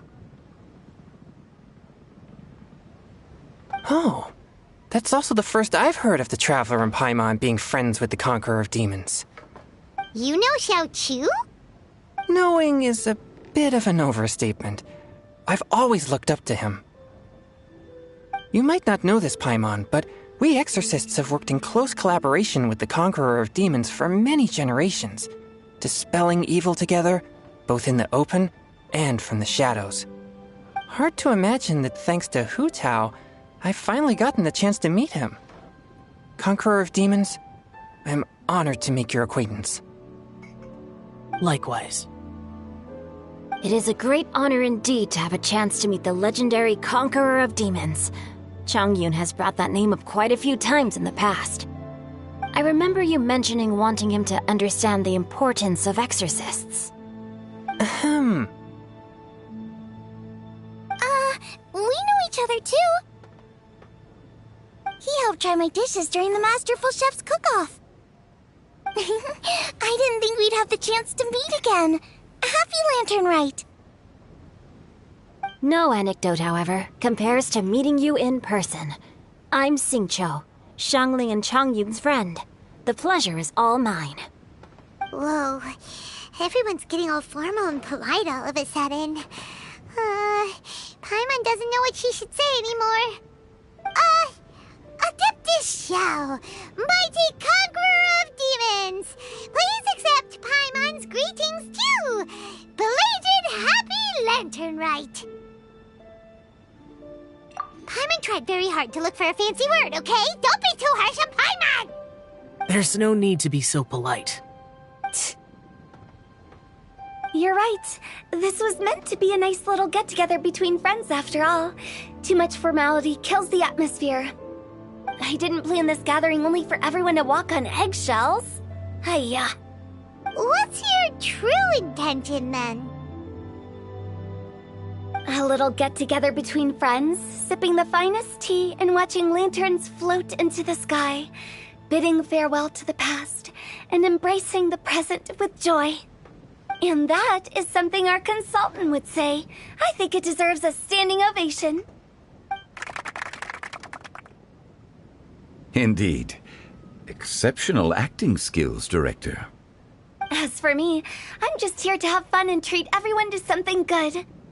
We all worked really hard this year, whether traveling or guiding, cooking, helping with the family business, exorcising evil spirits, or conquering demons. And of course, our consultant, who's been helping out at the parlor every now and then. Everyone has done some pretty amazing things. As the one who brought everyone together, it goes without saying that I'm the one most deserving of praise. Huh? Sounds kinda self-important, but Paimon thinks it's pretty amazing that she managed to talk Xiao into coming. He rarely ever enters Liyue Harbor after all. It wasn't as complicated as you think.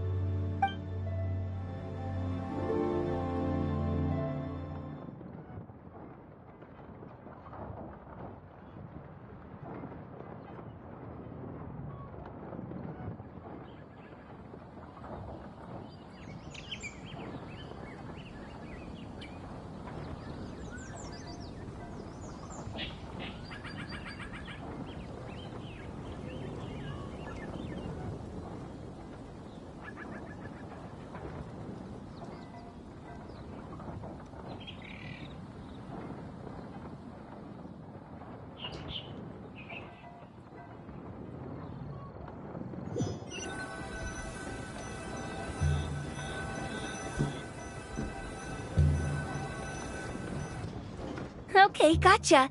Thanks, boss lady. It's not boss lady, just boss. And there she goes. What a lively girl. Conqueror of Demons, Adeptus Xiao. Guardian of Wangshu Inn, hero of Dihua Marsh. I know you're there. Quiet. Do not disturb the peace. Sorry, but you wouldn't show up if I didn't yell your name, would you? I know you. You're the 77th director of Wangsheng Funeral Parlor. Is there something you need?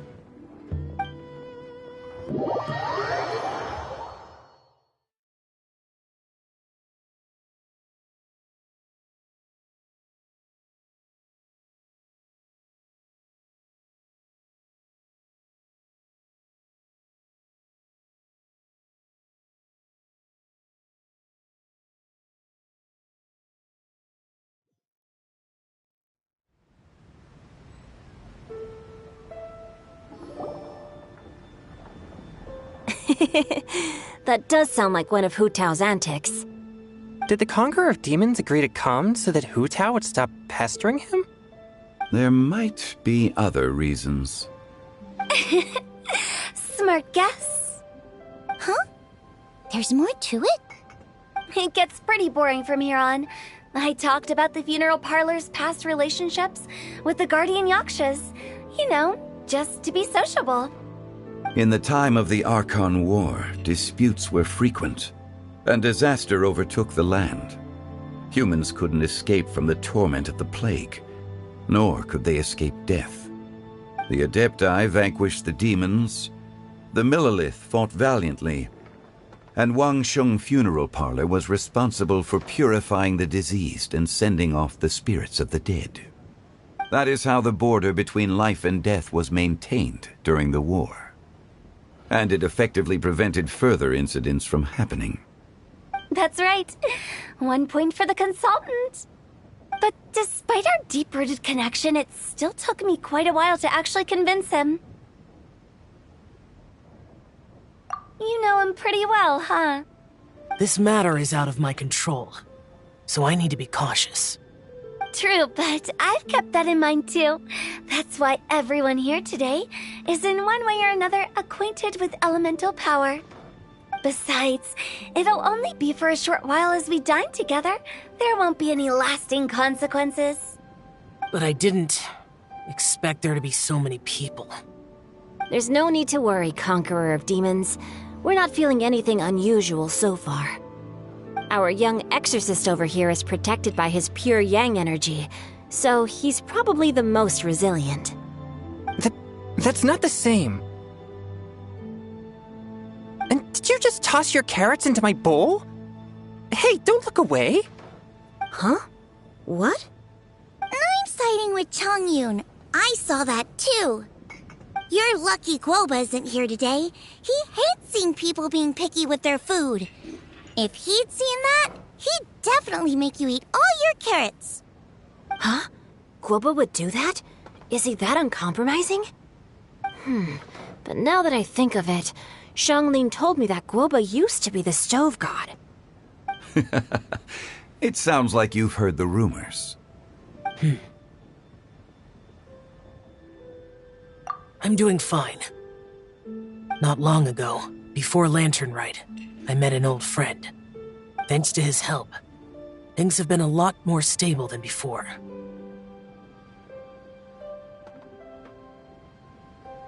You should know him. He's...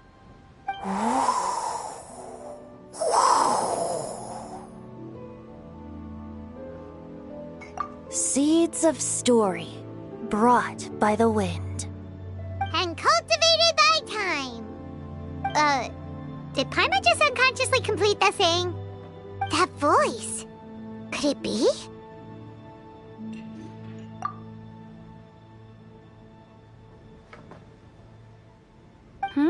If I'm not mistaken, there's someone knocking at the door.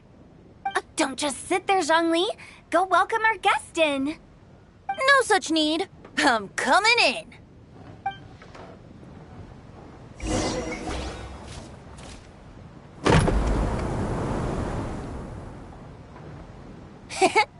You finally let me in. Hello, hello. No matter if we've met before or not, this moment marks a brand new encounter. Old friends and new. Happy Lantern Rite. Oh, it's the tone-deaf bard. Oh, he seems to carry a valiant breeze wherever he goes. It looks like we're gonna be friends. Fate has brought us together, so come on, take a seat and be my guest. Help yourself. Oh, I'll ask them for another set of cutlery. This young lady here is as bright as a fresh bouquet of flowers in the morning's rising sun. She no doubt is the one with the most authority here. Whoa, these dishes look amazing! Is it really okay for me to join in? All right, I'm digging in. Huh, it's you. Oh, isn't this Genu? Genu? Yep. Now that I've taken a closer look, you're a fan of Genu's works, aren't you? I met Xingqiu at a light novel convention. Ah, how I wish we'd met sooner. I never expected that there'd be another person in this world who could interpret Genu's new novel as thoroughly as I could. Venti, you're being too humble. Considering your poetic talent, your fundamentals are way more impressive. Could this new guest be Master Xingqiu's friend? Yeah! Xiao, you remember me too, right? We had a chat not long ago. Yes. Monsters become more active than usual as we get closer to Lantern Rite. I was patrolling Dihua Marsh a few days ago, when I happened to run into this... You've already forgotten? I'm a bard, remember? And bards go around singing wherever they like. Oh, right. And this bard was performing in Dihua Marsh. It was a moving melody, and it made me feel relaxed and at ease.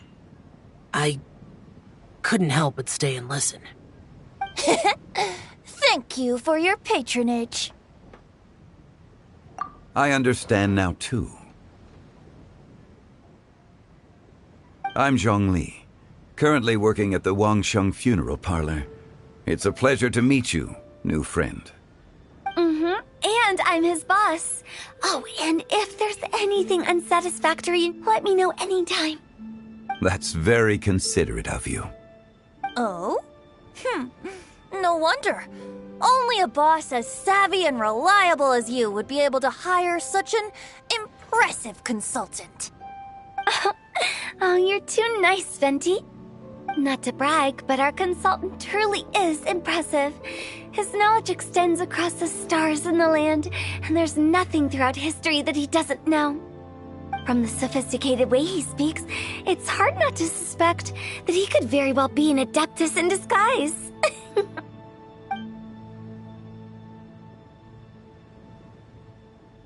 Xiao, you're an adeptus. Do you think it might be possible?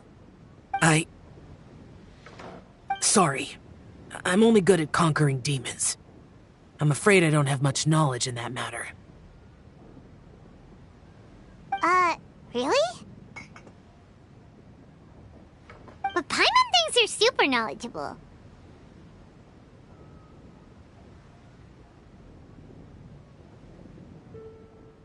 Huh? Oh, right! Xiao's a warrior. He doesn't come to the city very often, so it's, pretty normal for him to not know anything. Yeah. Really? I've actually heard a few things about Mr. Zhongli before. The guests in the tavern talked about this refined and courteous man who, instead of having wine at Mondstadt's finest tavern, ordered a cup of hot tea with the most complex name. Now that you mention it, I seem to recall that there indeed is a musician like yourself in Mondstadt. I've heard that he's elegant and amiable, his works witty and vibrant.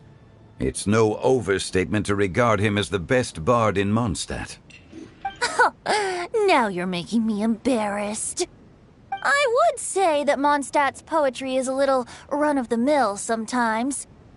There's one I heard a while back that went, the old house is renewed, welcoming the spring breeze, awakening old memories. The meaning's there, but the word choices are unimaginative, and there's a distinct lack of literary flair. I think so too. The composition needs a little jazzing up. If I were to give it a go, I'd make it an old melon on a vine, a new flower that grows fine. Oh, good one! It feels unique and has a nice ring to it. You have great taste, Venti. I was right about you. Let's shake hands. Of course, of course.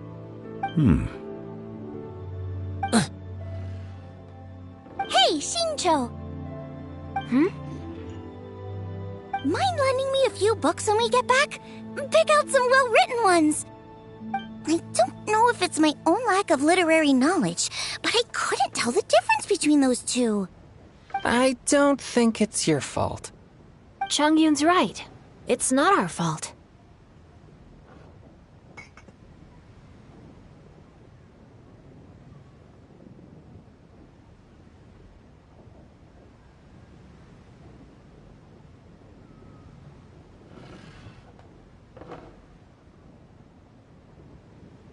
Oh, you have a point.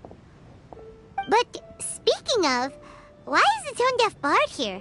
Are you here to take part in Lantern Rite too? I heard that Liyue will be hosting a Lantern Rite music festival this year.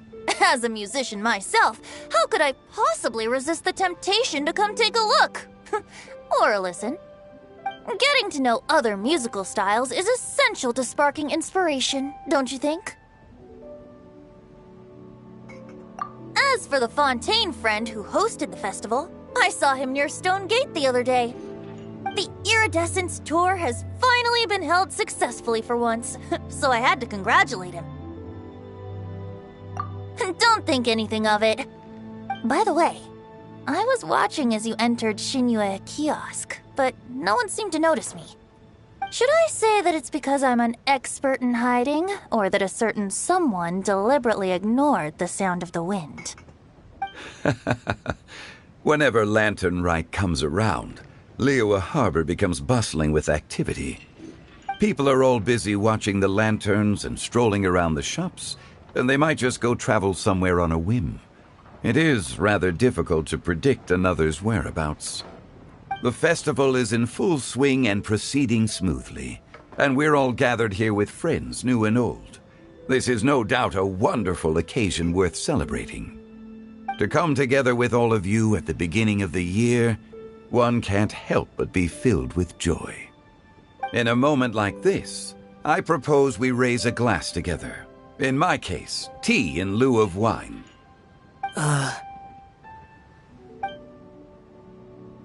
Very well said, Mr. Zhongli. That was exactly what I wanted to say. Now I'm getting a little self-conscious. I didn't cause you too much trouble barging in like that, did I? We usually drink wine during occasions like this over in Mondstadt, but since Mr. Zhongli insists on drinking tea, I'll give a toast with tea too. Everyone, thanks for the treat. You're welcome. As the host of this gathering, I hope everyone enjoys the food and drinks. May this year be better than the last. Considering that everyone may have other matters to attend to later, sticking to tea seems like a good idea. All of a sudden, they started proposing toasts. Should we?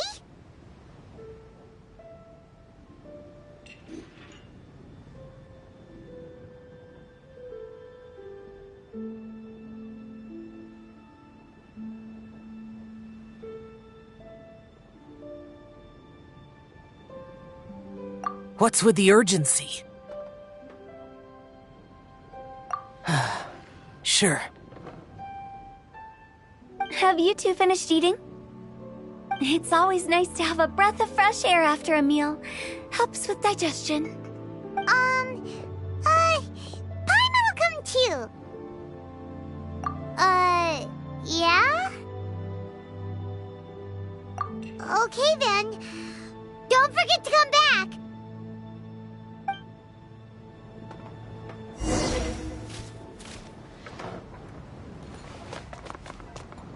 Let's depart. You go ahead.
Are you all right?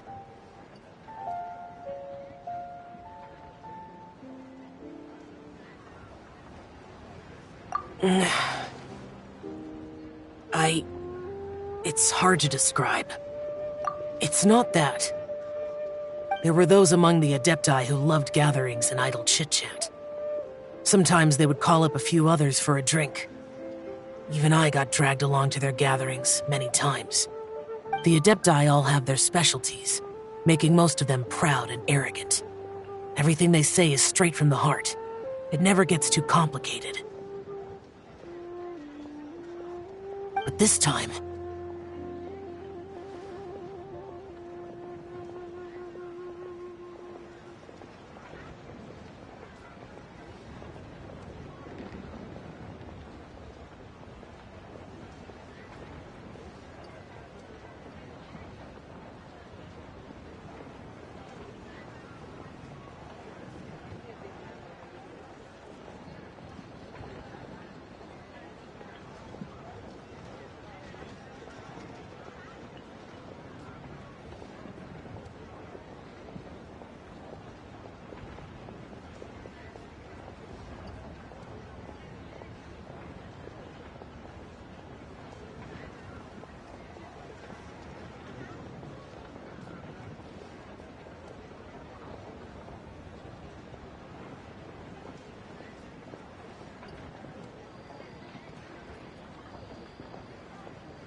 That's not what I meant.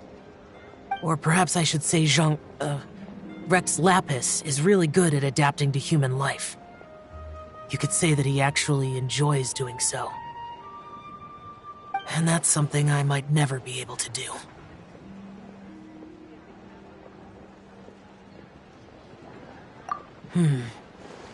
That does sound like something you would say. No matter. I know my circumstances.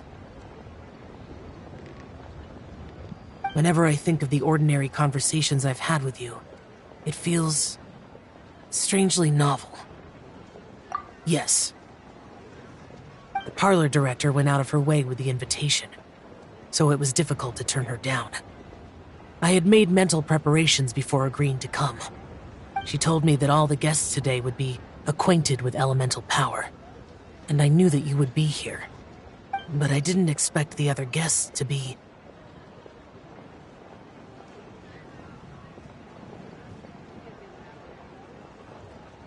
General Capisis always said that we should live in the present and enjoy every pleasant surprise. Perhaps that's what I should do with what I'm feeling now. But I think he meant designing clothes for those around him. The clothes were intricately designed, but inconvenient to wear. Brother Bosacius never tried to hide his distaste in front of him. Rex Lapis did like his designs and even collected quite a few. The outfit he wears now was also designed by General Capisis himself.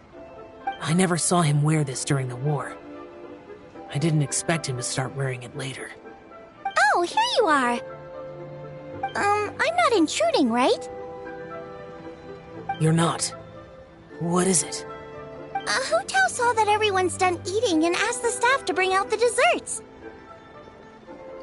Paimon got so anxious that you weren't back yet that she scarfed down her dessert without the usual slurping and munching.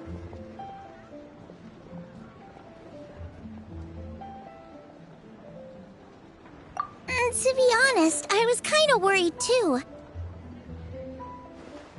You looked a little restless just now, and I thought you weren't used to the food here and was planning to head back to Wangshu Inn for something Yanxiao made.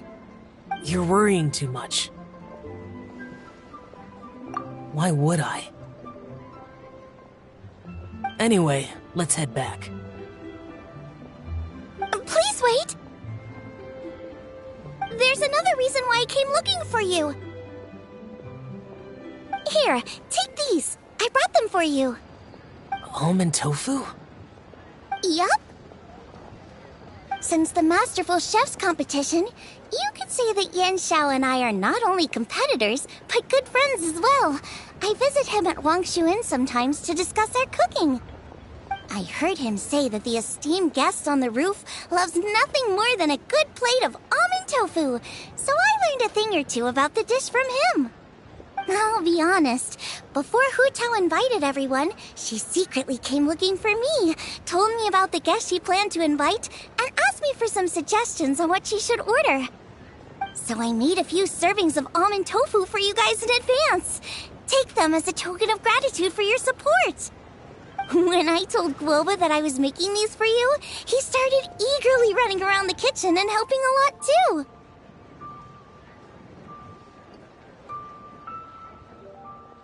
Thank you for the trouble. There was no need to...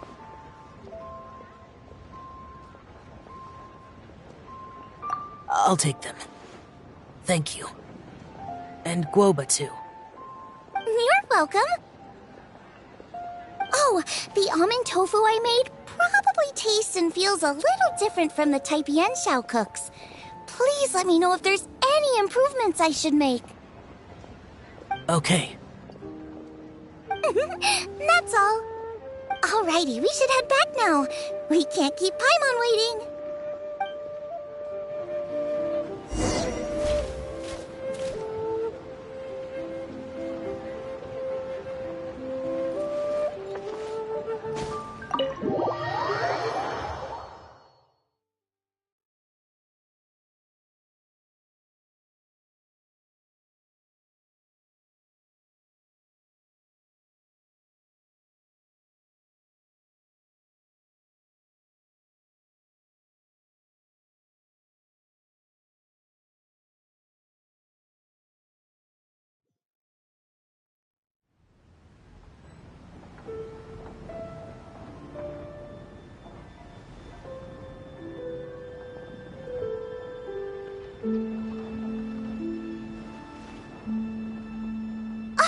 You're finally done whispering secrets to each other?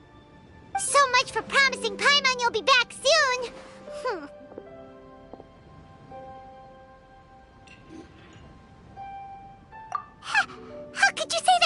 Paimon! In that case, besides having no sense of time, Paimon will let you know what having no sense of fullness looks like. Your dessert is all Paimon's! Sorry to keep everyone waiting. No worries, we're all just chatting here. There's no serious business to take care of. Whether we're chatting outside or inside, it's all the same.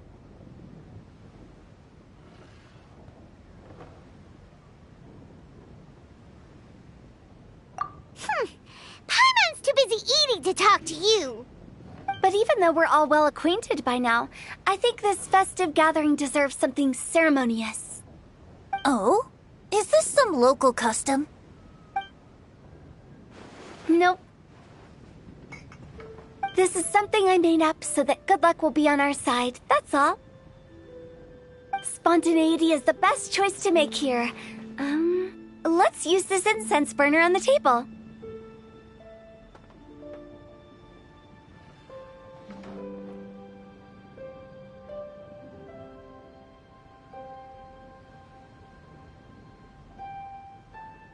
It's been lit for so long now that the incense is running out.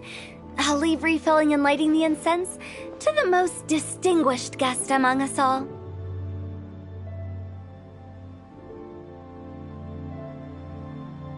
Lighting the incense will signify continuous growth and prosperity in all our endeavors in the new year. I see. Perfect symbolism, as expected of Hu Tao. And speaking of the most distinguished guest here today, I'm sure we all agree that it's Mr. Zhongli.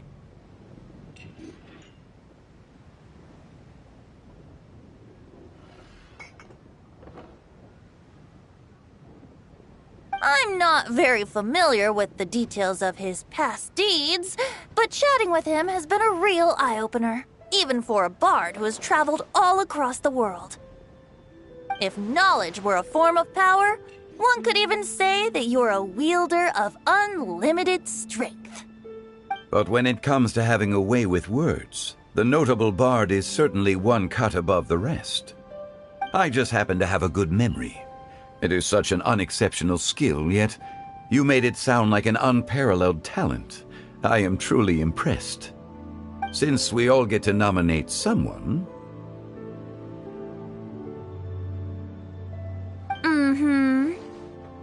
I think it's only fair that we let the parlor director light the incense. Huh? That won't do. Don't flatter me just because I'm your boss. We are looking for the most distinguished guest here. As the host, I shouldn't be involved in this discussion at all. Now that we've enjoyed this table full of delicacies, how about we let our one and only chef here do the honors? Is this really the way this works? I didn't cook any of these dishes. It's not a big deal. Just look at her. Xiangling, the disciple of an adeptus, the stove god's best companion, the winner of the Masterful Chef's competition. The only heir of the famous One Mean restaurant. A good old friend of mine. There's no better choice.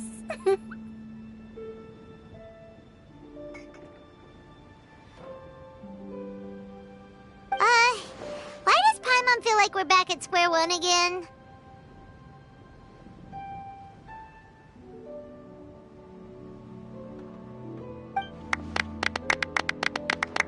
Please stop! You're making me embarrassed! If we're looking for a distinguished guest, surely the second son of the Feiyun Commerce Guild counts. It's one of the largest commerce guilds in Liyue Harbor. Huh? Don't get me involved in this. Oh, not a bad choice. With the Commerce Guild's young master lighting the incense, we're all sure to make a huge sum of mora in the new year. That's not how it works. Making a fortune is indeed a fine wish, but it's of lesser importance than good health and happiness. Which means we should choose Chongyun, the skilled exorcist who keeps everyone's home safe from evil spirits. Huh? Now you're nominating me? I can't be the one when we have the Conqueror of Demons right here.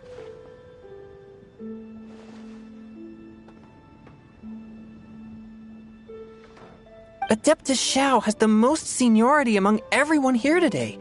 We should... I refuse. I am most certainly not the most distinguished guest here.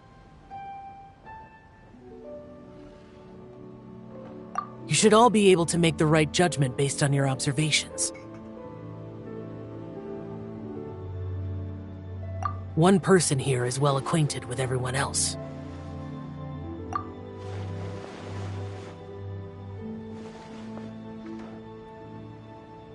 Oh, that's right! Even though you're always mocking Paimon, you're still pretty popular with other people. No, wait! Paimon said she wouldn't talk to you again. Huh? Who else is there? Huh? Huh? Does that mean Paimon's the most distinguished guest? Oh, well, that was unexpected! I agree. Paimon's just the one we need. Without a friend constantly by your side, a long journey would become dreadfully lonesome.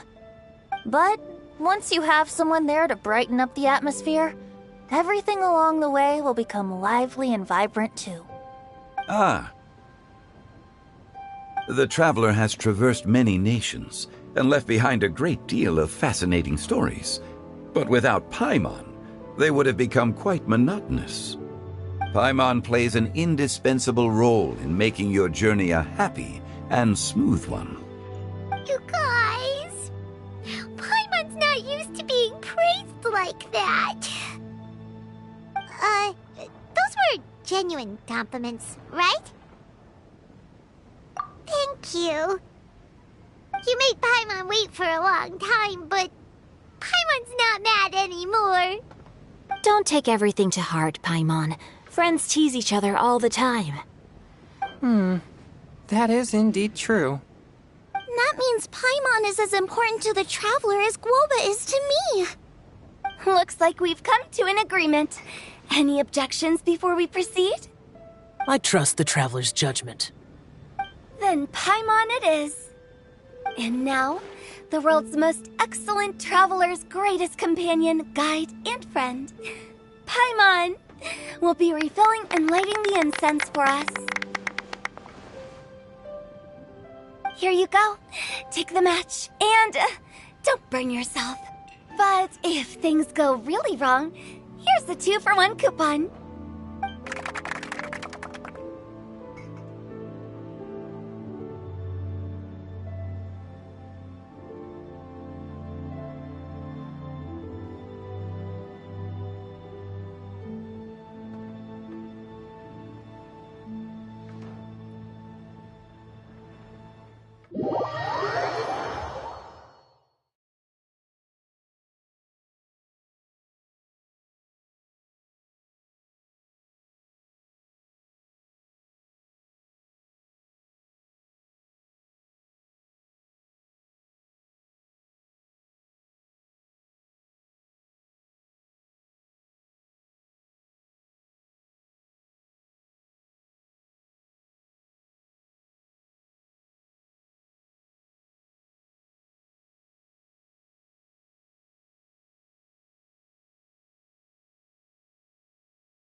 It's getting late. I won't take up any more of your time. You're all free to go as you please. Yep, the tea was amazing too. You don't have to go all polite on me. Just remember to come when I invite you next time. Let's see. It's dark out, so I'm going to accompany Xiangling, Xingqiu, and Changyun back home.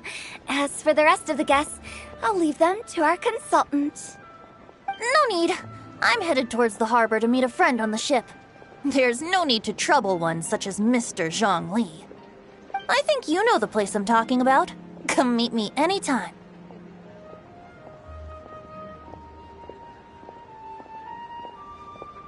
It was great getting to know you all. Let's meet again when the spring breeze begins to blow. Bye!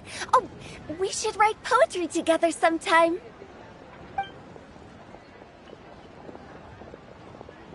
We'll catch you all later then. Don't forget to return to the parlor later. There's something I need you to do. Understood. See you later.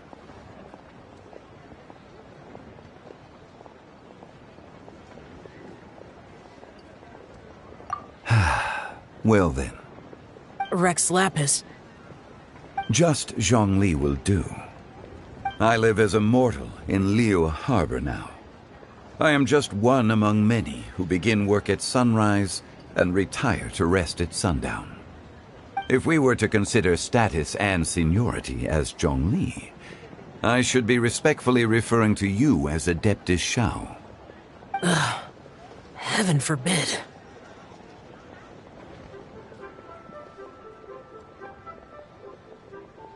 Not you two. I meant what I said. I heard that during the Lantern Rite Music Festival you conferred with Streetward Rambler and Cloud Retainer. I take it as you've gained a lot more knowledge about the past? The same truth will sound different coming from different people. As more bear witness to a story, feelings and interpretations expand in variety too. I once had a pleasant chat about the past and present with a Sumeru scholar named Soraya, and learned a few things about her research topic. From the evidence she found and the conclusion she made, her area of research is already very close to the truth. But there are multiple sides to humans and gods alike. In the legends recorded by humans, some gods were depicted as arrogant and condescending, while others were kind and capable. But whether to me, Streetward Rambler, Cloud Retainer, or younger adepti such as Shao and Ganyu, those adepti and gods that may seem extraordinary to humans are something more akin to close companions. This was as true back then as it is right now. Just how Shao may seem unapproachable to most, but the Traveler has proved otherwise. So there's no need to dwell too much on certain things. Zhongli, what you're saying is... It looks like you understood what I meant. Ah. The director asked me to accompany you on your return, but I don't think you'll need my protection. I'll be taking a walk around and admiring the night scenery.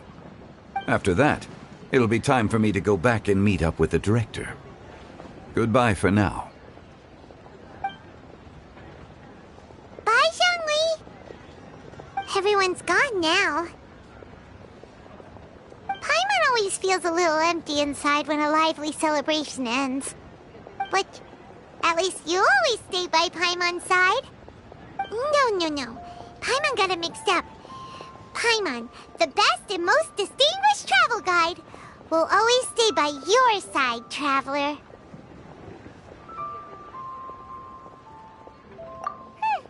Good that you were aware of that. Shell, is there anything else you want to do? We could take you on a tour of Liyue Harbor. No need. I've stayed here for much longer than I had expected. The city lights are a fine sight, but it's time for me to leave. The events of today occurred so abruptly. I appreciate your kindness. Okay. I'll see you next time then.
Whirling snow!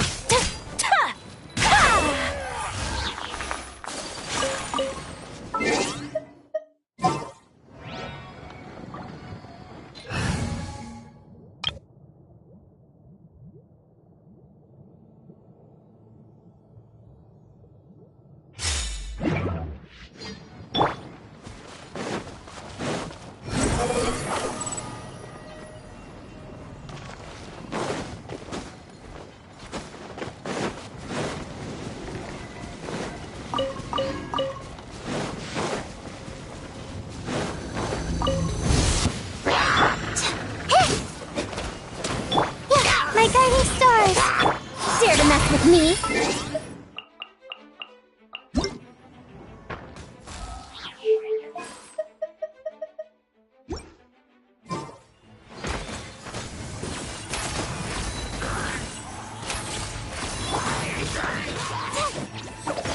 The night is cold. Too late for regrets.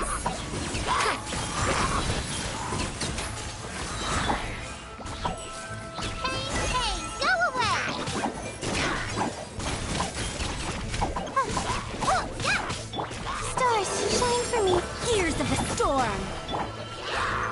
Wretched vermin!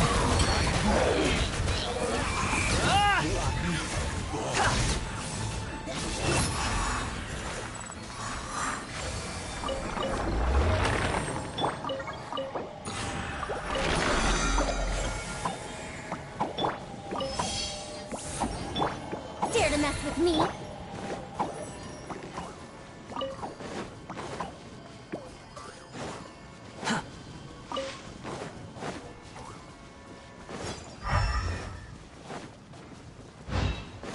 Following me.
Stay put!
Behold!